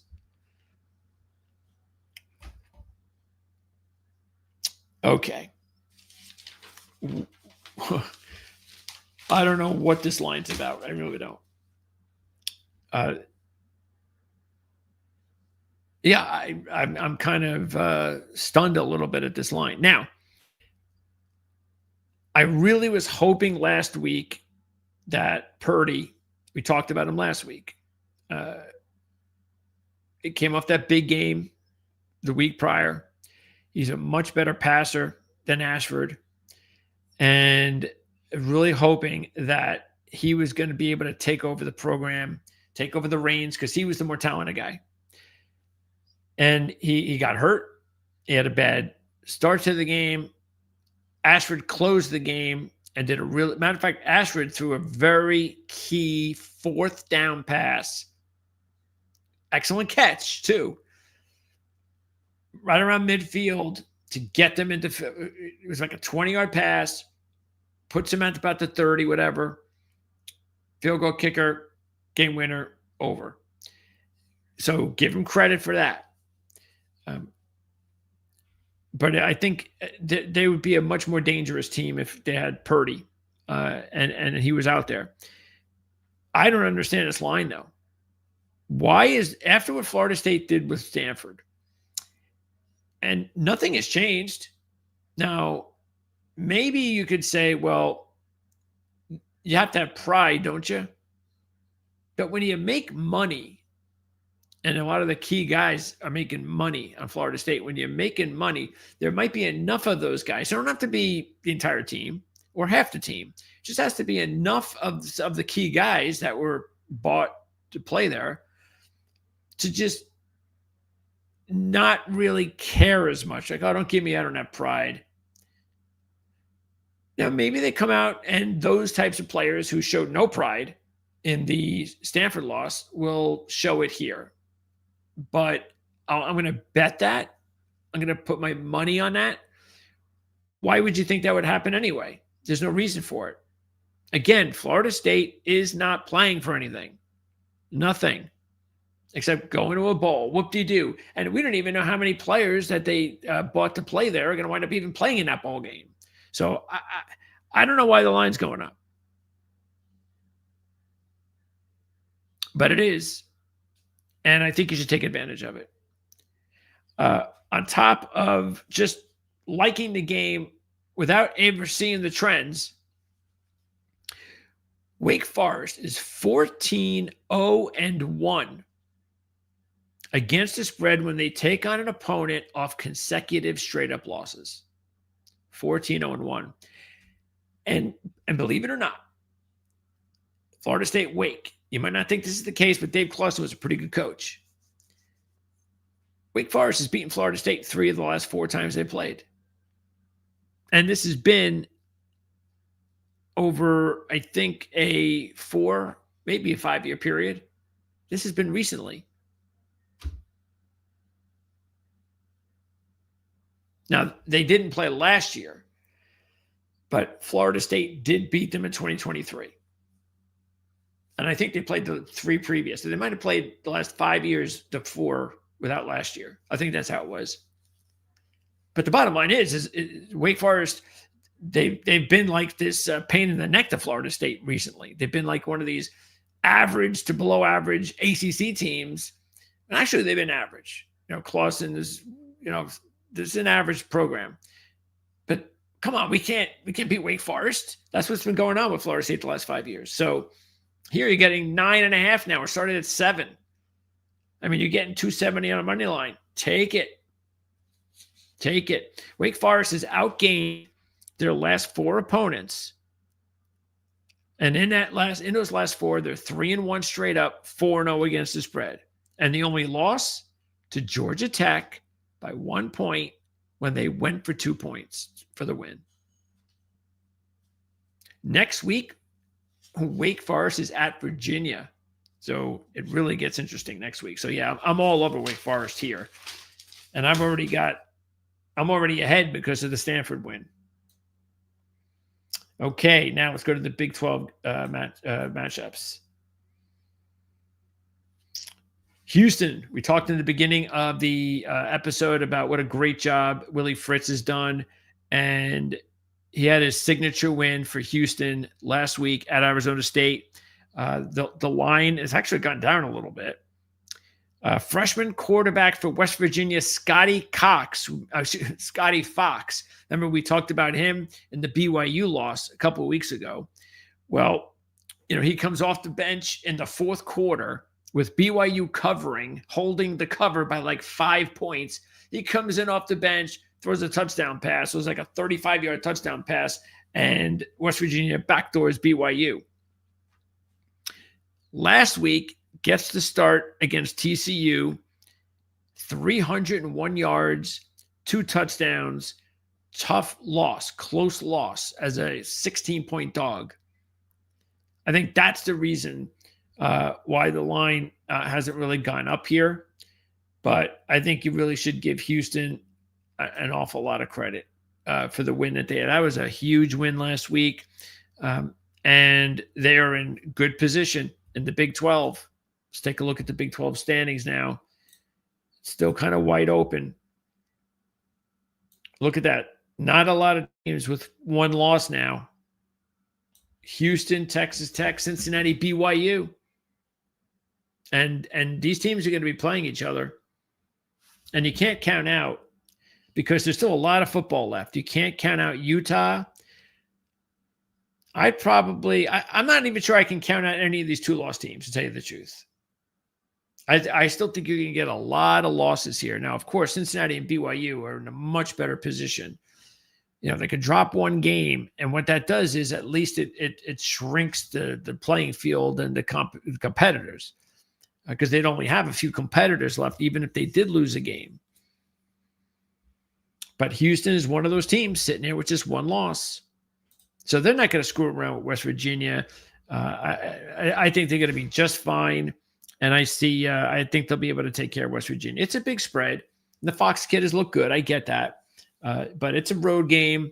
It's a road start. And I'd take Houston here. Yeah, this line, man, what is the case here? Do I have to go check again to find out if Levitt's playing? I'm going to do that. Because why is that line up to 7 now? It was only 4 earlier today. Oh, there it is. Levitt's out again. And they say Jordan Tyson might be out as well. I know we got banged up last week, but how early was that? Hold on, I'm just reading this. Oh, okay. There you go. Yep. That was part of the reason. That was part of the reason why they lost the way that they did last week. Because even though he came back in the game, he did leave early. And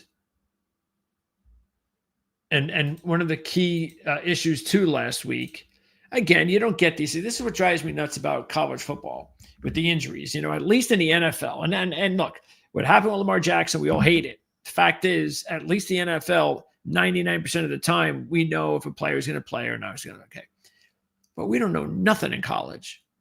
An example: I liked Arizona State big last week, 7-point favorite after the big win against Texas Tech.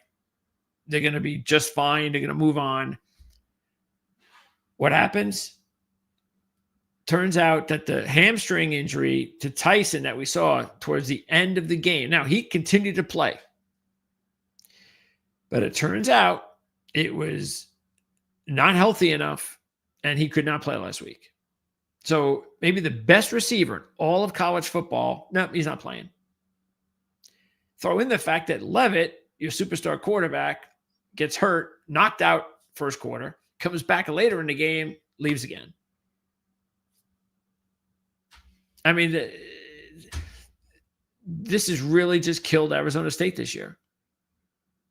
There was a lot of hope that they were going to have a really big year this year, bigger than last year. But the injuries situation has just killed them. It's not like they've had a rash of injuries on the team, but you have like 3 key players on offense, and 2 of them got hurt at the wrong time. So as far as this one, I don't think these numbers matter. Again, we talked about Jeff Sims in the Utah game, that he does have experience and all that, but he's not a championship type of quarterback. And he proved that when we see him play. Looked a little bit better last week. And maybe the more reps he gets, he'll be better. But Arizona State, 14-6-1, ATS last 21 on the road as a dog. Iowa State, meanwhile, this is why it's tough to take Iowa State at home. They are 41-22 straight up at home under Matt Campbell. 16-6 straight up. 17-5 against the spread following an ATS loss. So it's tough. I don't know. I'm probably going to just pass on this game. Just disgusts me what's going on at Arizona State. Okay. Baylor and UCF. And yeah, Baylor, I was really surprised that they got beat up by Cincinnati early in that game. They made a game of it. I mean, they were down like 28-0, 24-0, 21-0, whatever it was. They getting blown out. They come back to get within 1 score, and that was it. And they got blown out again. I don't know about Dave Aranda. I don't know what to think about whether or not he'll be around. There's so many coaches getting fired now, and he's been there for 6 years. And they have not – people thought this was the year. Sawyer Robertson, this was the year. No, just another okay year. That's it. They're not having a bad year, but this was supposed to be a championship Big 12 season year. And they're not even getting to the Big 12 championship game. They're 1-6 against the spread this year, should tell you everything. They're 2-3 straight up, 0-5 against the spread in their last 5. And that's why I'm taking Central Florida in this one. See, Baylor, their season over. It's all about the bowl now.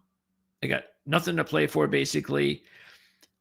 UCF, on the other hand, they've outgained 6 of the 7 opponents they've played this year, including the last 3.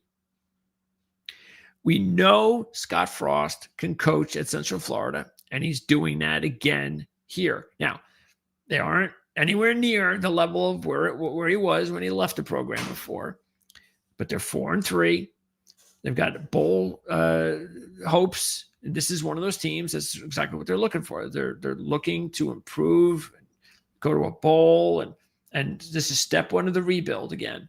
Well, Baylor's the opposite feeling. They're feeling like the season's over. What do we have to play for? So I love the different mindsets, and that's why I'm taking Central Florida. And look, Dave Aranda can save his job, and meaning that if Baylor can go out there and win the type of game this is, because there should be a better team than Central Florida. So they just go in and win this game and prove to everybody that we're not giving up on our coach. That's going to say a lot at will about the program, the state of the program. Now, keep this in mind. These two teams met, if you don't recall, in 2023. And it was Baylor's historic comeback, the most historic comeback ever. They were down 35-7 at the half. I'm not sure if you remember that. I do, because I had Baylor. And I remember thinking the game was over, like you should, when it's 35-7. And I remember, and it wasn't a big game or nothing. It was just a game I had. And then I remember checking back just to see what's going on. And I just couldn't believe it. And they won the game 36-35. So it was just a couple of years ago. Some familiar faces, I'm sure players remember that. I know the fans do. So we'll see what happens here. Again, I just think that Scott Frost got team going in the right direction. So I'm going to take South Florida in this one, Central Florida in this one. Oh, this is a big one. Really, some big games in the Big 12 this week, and this is definitely one of them. Texas Tech, 7-point favorite. Kansas State came up big for us against Kansas. As you know, we had that one. Couldn't understand why the Wildcats were the dog at Kansas. And then they just blew out Kansas in that one in the second half. Bad news for Texas Tech. Their number 2 quarterback, who had been subbing for Baron Morton, Will Hammond, is out for the season. ACL injury in the ridiculous game against Oklahoma State. But Morton is now ready to come back. Is he coming back a little early? We don't know. Maybe. So we got to keep an eye on that. But hey, the timing is interesting. Now he's ready to come back. It's sort of like what's going on with the Vikings. Wentz is out, but now JJ's back. Just so you know, the number 3 quarterback for Texas Tech, now number 2, was a quarterback at Wake Forest previously.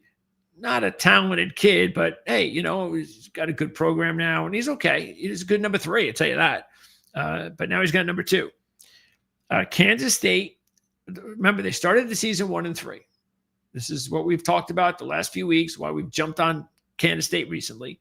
And then after the bye, by the way, they were 0-3 ATS during that stretch. Only win versus an FCS team by 3. Go into the bye, come out of the bye, 3-1 straight up, 4-0 against the spread. And the only loss was a 1-point loss on the road to Baylor. Kid kicked a 53-yard field goal as time expired. So that's why we liked them last week.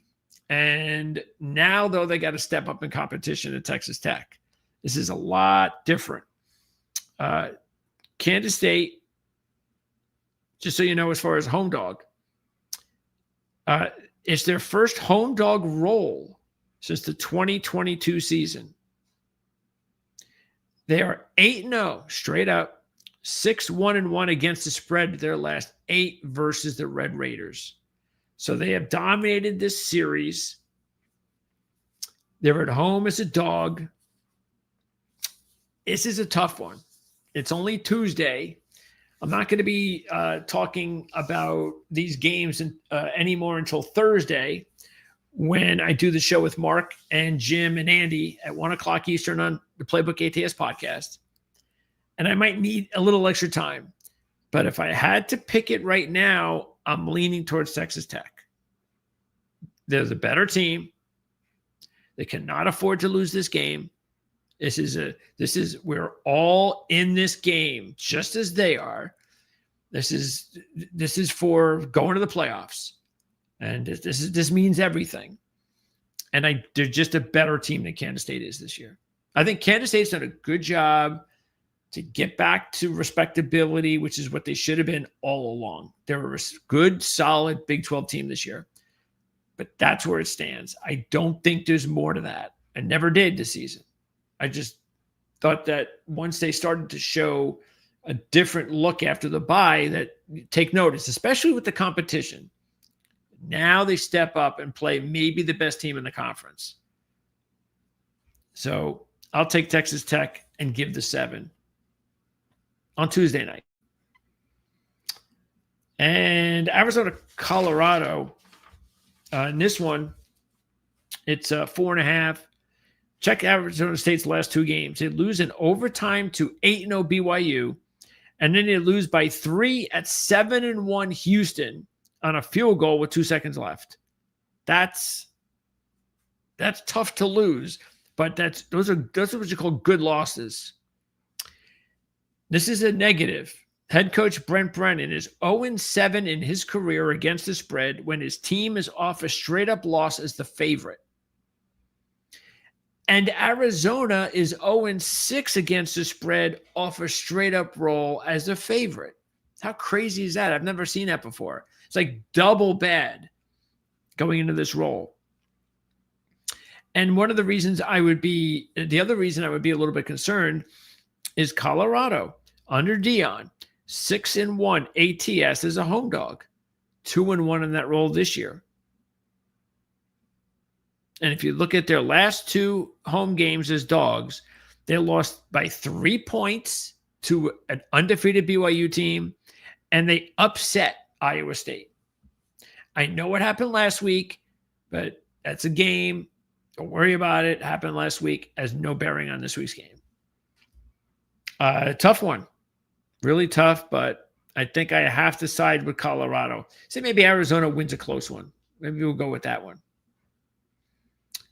And then we get the big one of the week, Cincinnati and Utah.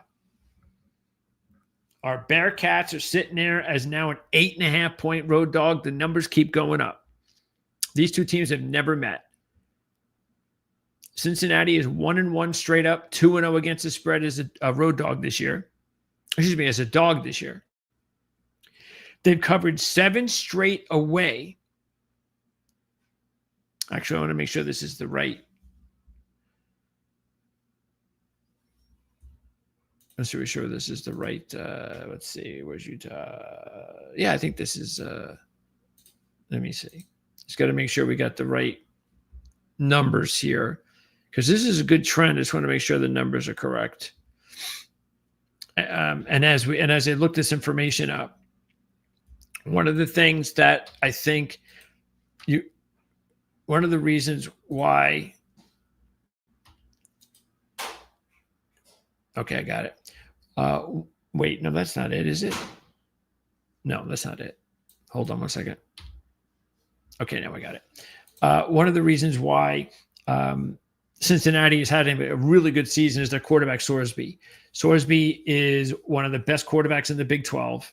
He's a better quarterback than what Utah has. And he's having a really good season. He's one of these dual threat kids, really good college quarterback. They have covered 7 straight on the road versus a team with a winning percentage of 750 or higher coming off a straight up win. 1-0 in that roll this year. Cincinnati, as you can see here, tied with BYU. And in 3 weeks, they will host BYU. So this is one of those things where if you're one of these teams, like I was saying, any of these teams, you're saying, well, if BYU or Cincinnati were to lose in their next game, let's say Cincinnati, they're 8-point dog to lose. So let's say they lose and they got 1 loss, and then they play BYU in a couple of weeks. Well, if BYU beats Cincinnati, Cincinnati's got 2 losses as well. So what if the BYU loses in their next game, then the loser, you see what I'm saying? There's still a lot of room left for any different pot, and that includes Utah. So they know their season's not over. Why do you think they just annihilated Colorado after the BYU loss? I mean, they know it's not over. And they did it without Dampier. So last week, they had a freshman quarterback, Bird Ficklin, make his first start. He had 140 yards, 2 touchdowns, and 151 yards on the ground and a touchdown. So they look like they're in good hands coming up if they want to go to Ficklin direction next year.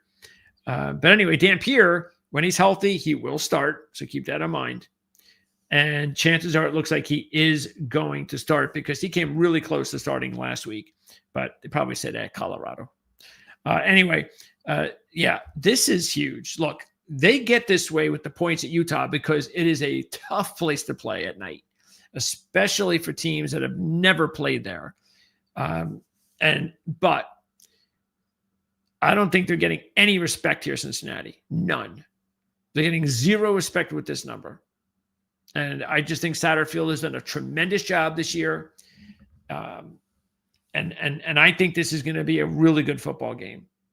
Of course, I love the fact that I could get 8.5 with Cincinnati and almost 3-1 on the money line.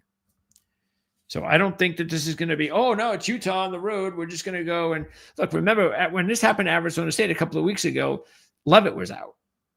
So that's completely different. Okay. Different scenario. So I think this should be a real good game, but I'm definitely siding on Cincinnati's in this one. All right. And there is the Big 12, and that is it for the Power Four. Now, let's talk about the AAC. Remember I said before Tulane would be in a big one. Well, here it is. We're one of their two tough road games, and they're a 4-point now road favorite here. Yeah, look, I don't know what to expect from Texas San Antonio. I really don't. They've had a very strange year, but most of the time when they play at home is when they look more like the team that they're supposed to look. But still, this is not the team from a couple of years ago. It's still a good one, but they were never supposed to be a top AAC team this year. They're just not. They're not where they were a few years ago. I mean, look at this. They get blown out by North Texas a couple of weeks ago, and they had the bye coming in here and needed it to regroup. They lose at Temple as a 6-point road favorite. And they lose at home to Texas State, a team from the Sun Belt. So, it was that North Texas game that they just got annihilated. It's like, where did that come from? But they've had a whole week to stir and get ready for this one. And I just have not been totally impressed with Tulane this year. So I just think that Tulane is vulnerable. This is going to be a tough one, though, because Tulane is more talented. They are a better team than UTSA. I really do believe that. But, I mean, look at Tulane had the close win against East Carolina at home, the close win against Army at home. And they went to South Alabama, Sun Belt team, and won by 2 as a 13-point favorite. This has not been their big wins were Northwestern and Duke. Those were really good wins. Turns out those are 2 decent teams this year, 2 bowl teams from Power 4 conferences. So those were nice wins. But I think they got a loss in them. The thing is, a loss in them that you're not expected. I think that's going to happen. Maybe it's this week, because next week they'll be playing Memphis. So don't forget that. Next week, Tulane takes on Memphis. Okay. Where are we? You know what? I'm going to do something a little bit different here. Because we're running out. We got to 2 hours now, and I barely just started the Power 4. So what I'm going to do is let's do tomorrow. I'm going to find time because, again, I also want to do some predictions. So maybe playoff predictions. So maybe we'll do that tomorrow with the group of 5. Because remember, our schedule tomorrow is we've got the Breeders' Cup show at 4:30. We've got Jim Feist show, which will air starting at 3 o'clock. So that should make things a little bit back to back. Then we've got the 9 o'clock Penn State show, 9:30. So sometime tomorrow night, I'm going to come on and I'm going to do the group of 5. So let's do that. I'm going to wrap up with the NFL though. So I'm going to hold off on the group of 5 tomorrow. I have a little bit more information. I was just looking at it and I was like, you know what? I want to be a little bit more informative on some of this stuff, and we'll do that tomorrow. So that'll be, hey, we'll be back to Proline Picks Wednesdays tomorrow, part 2 of Proline Picks Tuesdays. But that's our college football for now. So let's turn our attention then to NFL. All right. So here we go. All right. Time to talk NFL. And we've got the Thursday game this week being Baltimore-Miami. And it looks like Lamar Jackson is going to play. At least that's what we hear now. And is it possible at 1-5 that the Baltimore Ravens will end up as the NFL and AFC North champs when the season's over? Because their schedule is not that difficult in the next 5 or 6 weeks. So that is very much possible. Both teams only have 2 wins, but we know who the better team is because, hey, Baltimore's a 7-point road team. No, but there's nothing to question with that. You know, Baltimore's still a potential playoff team, and Miami's not. I think that this is a tougher game, though, because of Miami's win last week. I think that was important. Yeah, if Miami lost that game, you got the trade deadline coming up. You got to keep that in mind. There's going to be a lot of players distracted on some teams that are not going to the playoffs. So Bradley Chubb is a guy that definitely you would think is not going to be on the Dolphins. Too many teams out there looking for pass rushers that Bradley Chubb will be a Dolphin. That's not going to happen. I mean, I think everybody would be shocked if he is. So this might be his last game with the Dolphins, his last chance to show everybody, and then he can go on a playoff team. So he might be pumped up for this one for sure. Anyway, Baltimore 0-2 straight up and against the spread as a road favorite this year. Miami has covered their only home dog roll. Remember, that was that Charger loss, the real close loss at the end. And Miami has proven this year from time to time, sort of like the Jets, as bad as they both are, they've both proven from time to time they can hang with good teams. And I think they're going to hang. You know, I think they will. I think this is going to be,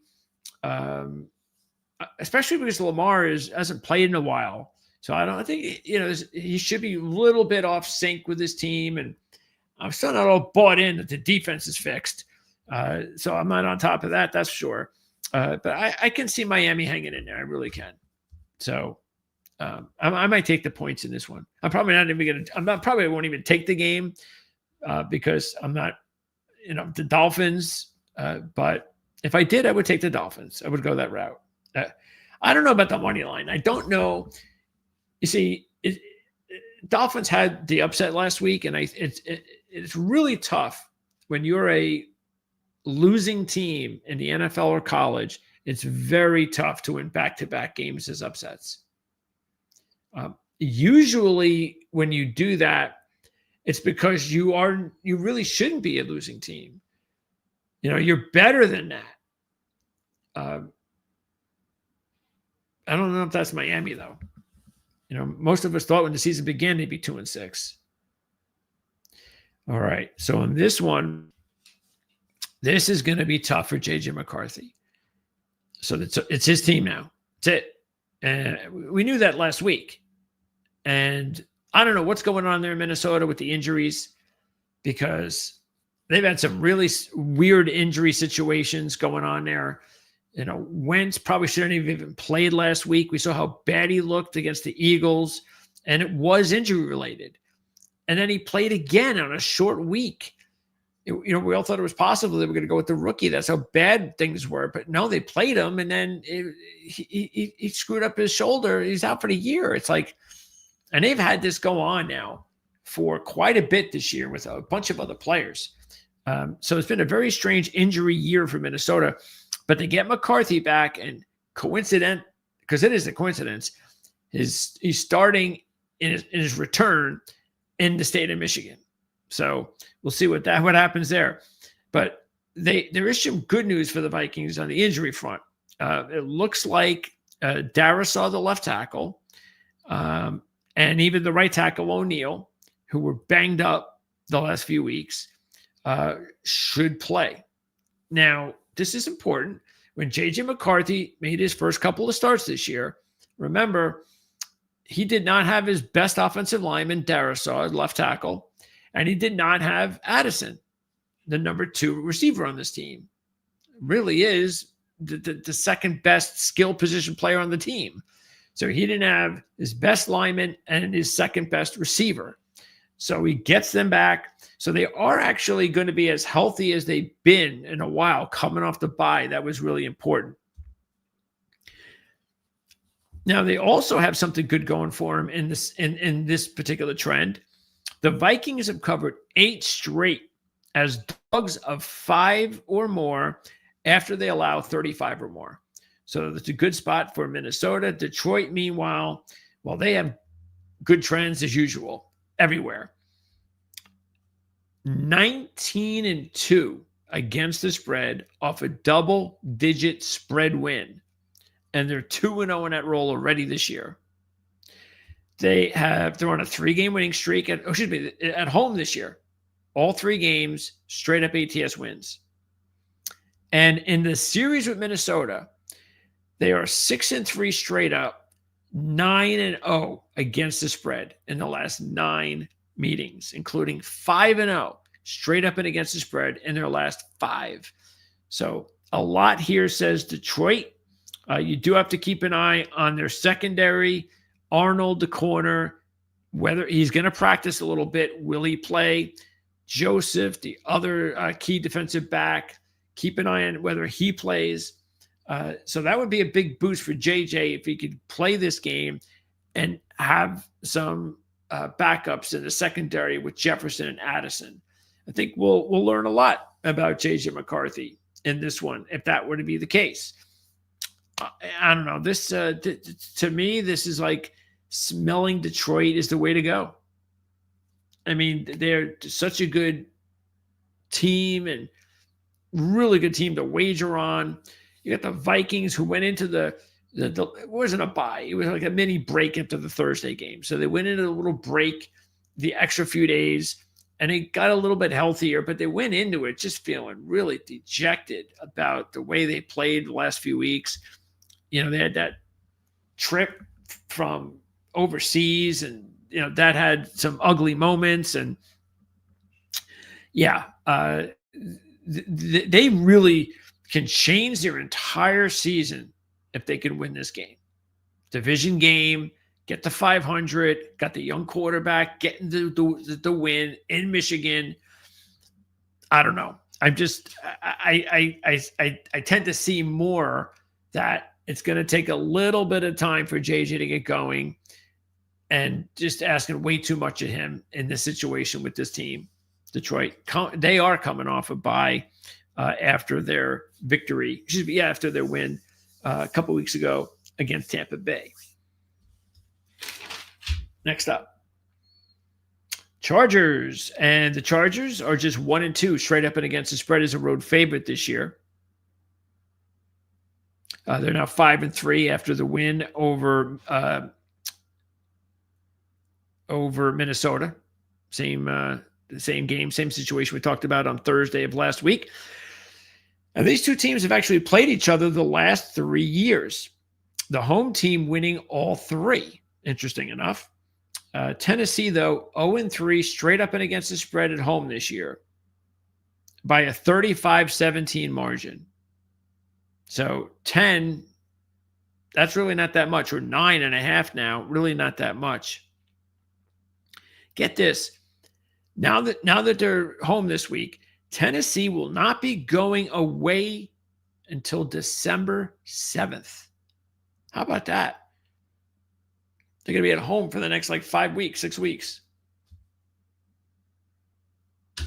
Yeah, it's a big number, but I'm just not seeing anything out of this Tennessee team. There's just, I mean, they got an interim coach. Yeah, he can win the job, but that ain't happening.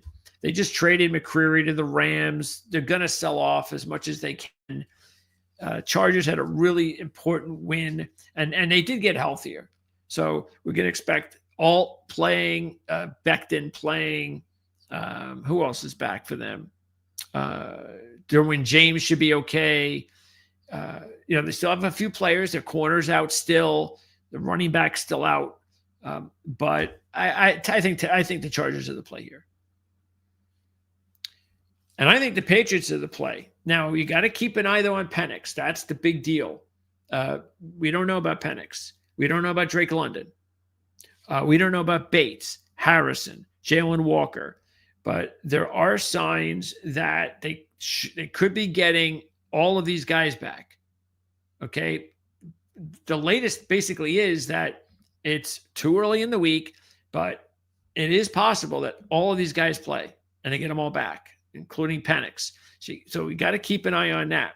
Also keep an eye on the tackle position because that killed them last week against the Dolphins.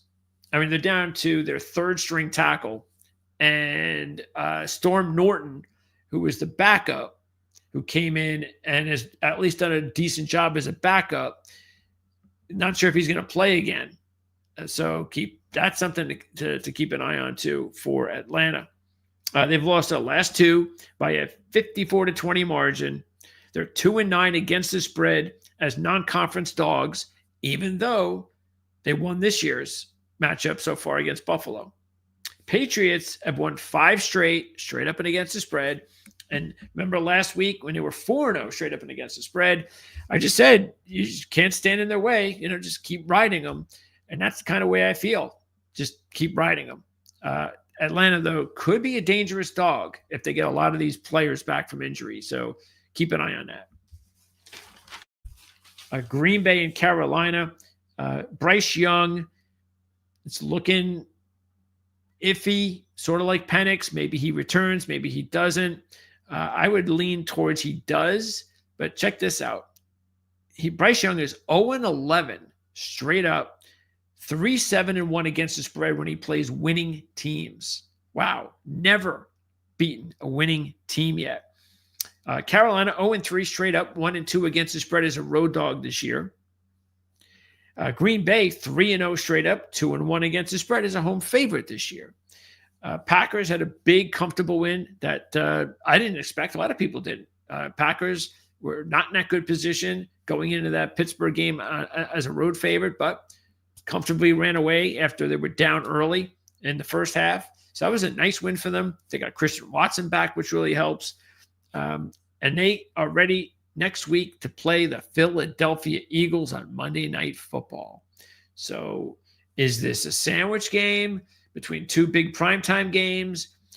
Or is this a team that just realizes, hey, we haven't played our best football lately, but we played a good, after we got off to a slow start, ended up playing a good game last week. Let's keep that going. We've got an Eagle team coming up next week. We've got to keep that going. I tend to think more along the lines of that. And I probably would take Green Bay and minus the 12. I'm also taking the Colts minus the 3. You got to show respect to the Colts at this point in the season. They've answered every call, and the line is not big enough to worry. Look, the Steelers, they really had Green Bay. Again, Green Bay had been tough, not playing particularly well in that spot this year, and they had them on the ropes early, and they could not finish it. And that shows you something. Losing to the Bengals the week before, they're just the defense has completely let them down this year. It's very surprising. The Steelers have played the Colts 5 times in the last 6 years, believe it or not, winning 3 out of the 5. The Colts, meanwhile, won by 3 last year. They did beat them out of 2 out of the 5, but one of them was last year when the Colts beat them as a 2-point road favorite. Meanwhile, the Steelers were a 2-point road favorite. Meanwhile, the Steelers are in really good shape with this trend. 11-0-1 against the spread at home after they allow 35 or more. So when they have one of those games, they respond at home at least. I don't know. I can't trust Pittsburgh right now. Why would I? And I could trust Indianapolis. There's been nothing at all this year where Indianapolis has played a bad game and has basically let anybody down. So until that happens, it's not 10, 7, 12, it's 3. So I would jump all over the Colts. Here's a good one. Houston. Can they back up their huge win against San Francisco? As we mentioned last week, there's a huge homestand for them. San Francisco last week, Denver this week, Jacksonville next week. They're just one game now below 500. So the big win over the Niners last week. And they get a Denver team that has won 5 straight games. So this is going to be really stepping up for Houston. And this is really, I think, where we find out if Houston's legit or not. And it looks like they're going to get Nico Collins back. Remember, they got the win last week against San Francisco without Collins and Kirk, without their top 2 wide receivers. But that's where those wide receiver draft picks came in handy, Higgins and Knoll. So they had really big games, very, contributed to everything. The defense is still playing well. They're healthy on that side of the ball. Denver, bad break. It looks like Patrick Surtain could be heading to injured reserve. He has a pectoral issue. We saw it was during the game last week against Dallas. He got hurt, left the game, and he came back. See, when that happens and then the guy maybe goes on IR, I got to question that. I mean, you get the whole season to think about here. Was it really necessary to bring him in?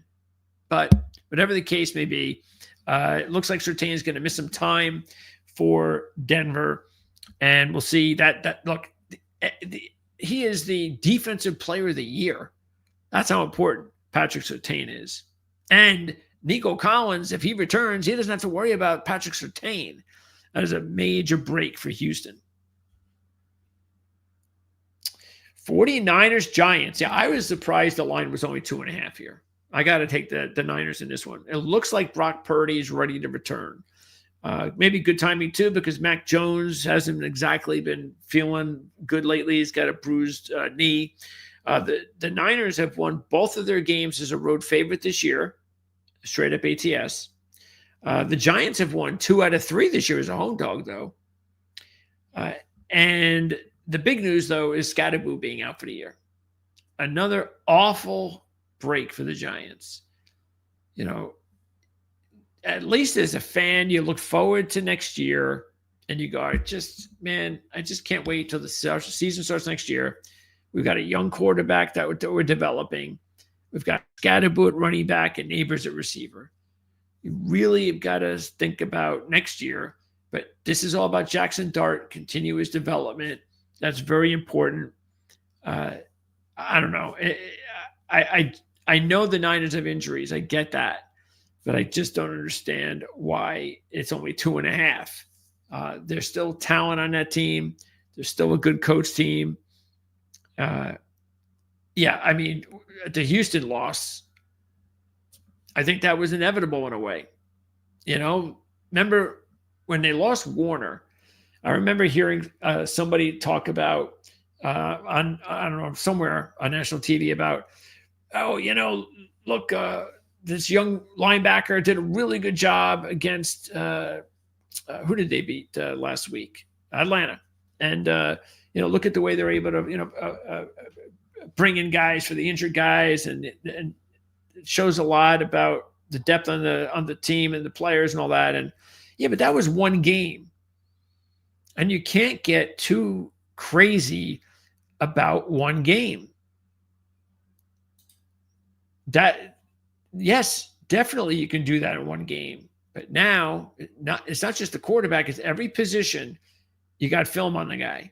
You got film on these players. And so everybody has film now on these players, including this linebacker. Anyway, I'm not saying I'm blaming him for the loss. Just saying that, it will, though, catch up to you. And it really did. The Niners just got, it was like they were really due for the loss. but I don't see them losing back-to-back. I think they had their loss. They had the wake-up call. Like they had this easy schedule. Everybody knew beginning of the season, they had one of the easiest schedules in the NFL. They got to take advantage of it. Okay, next up. And again, getting Brock Purdy back, which I believe they're going to get back, that'll really be a big boost. Now, here's a line that I do not understand. See, all of a sudden, the Bengals lose one game to a winless team. And again, what if the Jets were 1-6, 1-7 going into the game? Would there be this much of a reaction to it? I don't think so. I think it's, you lose to the winless Jets. They still scored 38 points. They scored over 30 points the week of. What is that telling you? That they could still they could still score. Now, yes, the defense is going to give up, but who are they playing? Do you trust Caleb Williams that he's going to go out there and he's not going to make a stupid mistake? What's going to more than likely happen? I tell you what, I'm surprised the total is only 52. Why is the total 52? What is it? The Bears are not a great defensive team, and they got most of their secondary out. They got to try to cover Chase and Higgins with the banged up secondary. On top of that, this is the first time the Bears have been a road favorite since 2021. I don't know why they're the road favorite. Did they show anything in the Baltimore game? They didn't have to worry about Lamar Jackson, and they still lost. They're 0-10 against the spread when they take on an opponent coming off a loss as a favorite. Cincinnati, meanwhile, you do have to keep an eye on Flacco and Hendrickson. Now, we know Hendrickson's worth a point or two because he's that good of a player on defense, and they sorely missed him last week. If Hendrickson plays against the Jets, they probably win because the Jets needed everything in that game to come back, and they just barely did. I think Hendrickson would have been a difference. So you got to no question, keep an eye on that. But I don't see why the Bears should be favored here. I'm sorry. I just don't. If Flacco doesn't play, then I'd be a little bit worried. And I could see why the Bears would be favored. But Browning, I don't know what happened to Browning. Browning was a very serviceable backup a couple of years ago when he played for Burrow. Very serviceable. And this year, I don't know what happened to him. So can he come back and look more like the kid that was here a couple of years ago? Well, it's possible. But you need Flacco. I'm only talking about for this game. I'm not talking about the rest of the season. I'm just saying if they can get Flacco back, because if you lose this game now going to the bye, then it's over. So they really got to get Flacco in there. Hendrickson, I don't know. We'll see. Because he didn't look very good coming off the field last week. Tyler Shuck gets the start. First start in the Ram game. The line is now up to 14. But the Rams have not been good after the bye. The last 4 years, they've dropped the point spread in all 4. These two teams have played each other 3 times in the last 3 years, with the favorite covering all 3, winning all 3. As I said with the Tennessee game, Roger McCreary has been shipped to the Rams, boost up their secondary. And this is a game the Rams would like to get over pretty soon because their next 3 games, San Francisco on the road, Seattle, Tampa Bay at home. It really gets tough. So they don't even want to have anything to do with the Saints. You just get rid of this bad team. And it does look like Puka Nacua could come back. I tell you right now, if Puka Nacua comes back, I think the Saints might be toast, especially the rookies' first start, Rams. We know that they can play defense. So plus it's a road game. Maybe not a good spot for the young quarterback, but he definitely deserves the opportunity to play, see what he's made of. Jacksonville and the Raiders and the Jags are a 3-point road favorite here. Haven't been playing good before the bye, but they still can say, hey, wait a second. Look, we're 4-3. Got the rest of the season ahead of us. Keep an eye on the Devin Lloyd injury. I haven't heard anything yet regarding whether he's going to return this week, but it's been a few weeks. They really need him. He's having a monster season. First time Cohen is a road favorite as a head coach. That's interesting. And check this out. This works for the Raiders and against the Jags. The Jags are 1-10 against the spread when they take on an opponent coming off a bye. The Raiders are 4-0-1 against the spread when they take on an opponent coming off a bye. Both teams are coming off byes. Raiders are the better team in that trend there. Raiders will be at Denver on Thursday night. Jags will be at Houston in a really big game for both teams next week. Yeah, look, I think Jacksonville's the way to go. I think that they showed enough with that Kansas City win, the start that they got off to, that this is a good time for the bye to kind of regroup, get your head back in the right direction. And they've been a better team than the Raiders this year. So I would side with the Jags in this one. This line has gone up to 2.5 from 1. I don't even think the Chiefs should be favored. And the only reason I think they are, or the main reason I think they are, is, the Bills have still had these injury issues on defense. Ed Oliver now is out for the year, it looks like. Milano still hasn't played in a while. He might be back. We'll keep an eye on that. But the Bills are 3-0, straight up and against the spread as a home dog. And I think this goes back to 2021, 2020. You know when it was snapped, though, it was 2020. That was the last time they lost the game as a home dog. And it was to the Kansas City Chiefs. Speaking of the Chiefs and the Bills, I think we all know this by now. The Chiefs are 4-0, straight up and against the spread versus the Bills in the postseason. The Bills are 4-1 straight up and against the spread in the regular season versus the Chiefs, including 4-0 in the last 4. And the Bills were a dog in 3 of them. I know the Chiefs are playing their best football. I get that, but I think the Bills they were able to right the ship against Carolina. Remember last week we had them as our top pick of the week, and they came through for us. Cruised in the second half, and I think that was their wake-up call. I really do. I know they're going to miss Oliver, but they've got the trade deadline at least. So I think the Bills are going to be active. They have to be. I think they got to get a receiver, and they got to get a couple players on defense. They've got to be active. Now the question is, I don't know if they got cap space. Now I don't know if they can do a trade, give out a player, give in a player, same money. I don't know. But they got to figure a way to improve this team, especially with Oliver being out. That is a big blow. Look, I get why the Chiefs are the hot team, the money team, and they're beating everybody, and they're covering and all that. But history tells us this is the Bills. Take them. Home dog.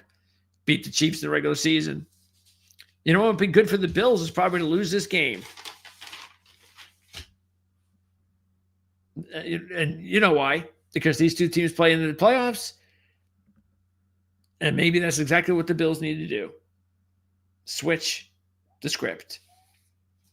And finally, the primetime games. Seattle's a 3-point favorite coming off the bye at Washington. Daniels looking like he probably returns this week, but you got to keep an eye on that.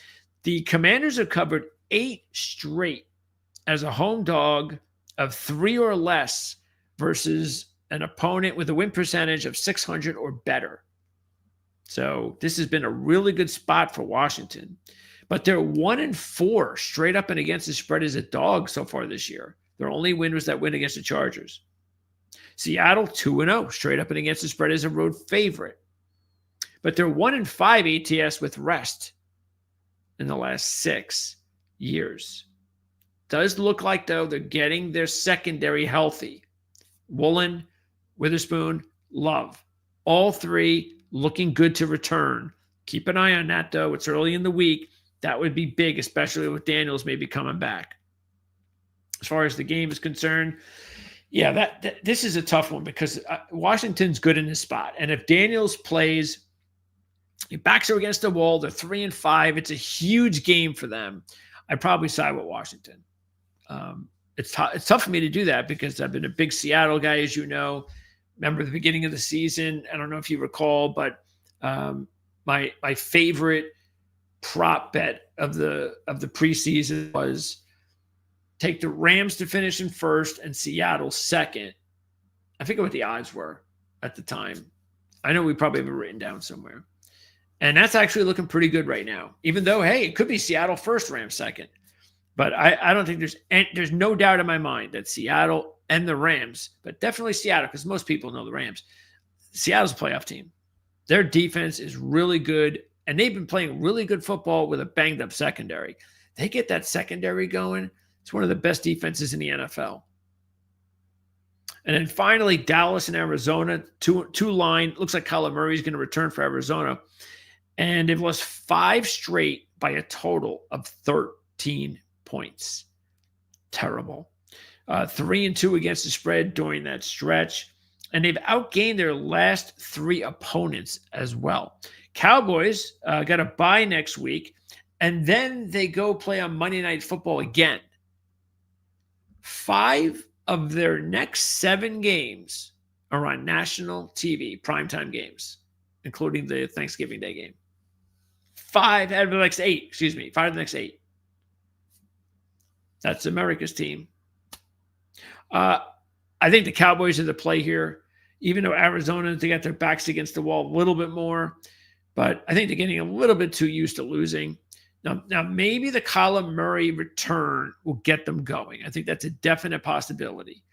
But again, the Cowboys have played really tough at home, especially against teams that you would think that they should be able to beat.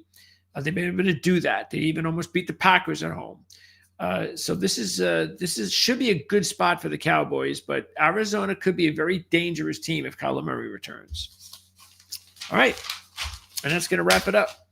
So again, sorry for the curveball, but I just noticed that I kind of felt that I'd have a lot more information. I was looking at my notes and I was like, I could probably do a lot more than that. And I want to do that. Again, it's only group of 5, but there's a lot of good stuff, as always, to talk about with the group of 5. And I will do that tomorrow for sure. So I'll be back on the air tomorrow, regular time slot maybe. Maybe we'll do it again around 7 o'clock or something like that. Obviously, a much shorter, condensed spot. And I'm also going to really hope to put together as well, maybe our predictions for the playoffs. So I'm going to try to do that. See if I can throw that in there. Maybe we'll do that. Well, I don't know, beginning or the end of the show, but I'd like to do that. Now that we're doing a bonus second show this week for the first time, and I know we're going to do that. That'll give me a good excuse to put that together. It should be some fun.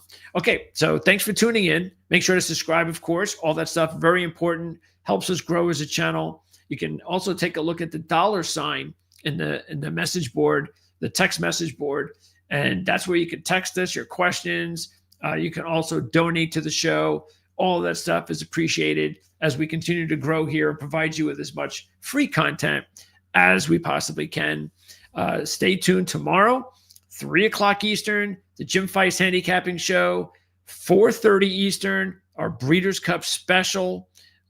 4 races we're going to handicap. I'll be on the air, like I said, 7 o'clock hopefully tomorrow night. And then 9:30 tomorrow night is our Penn State show as the boys preview the big game coming up.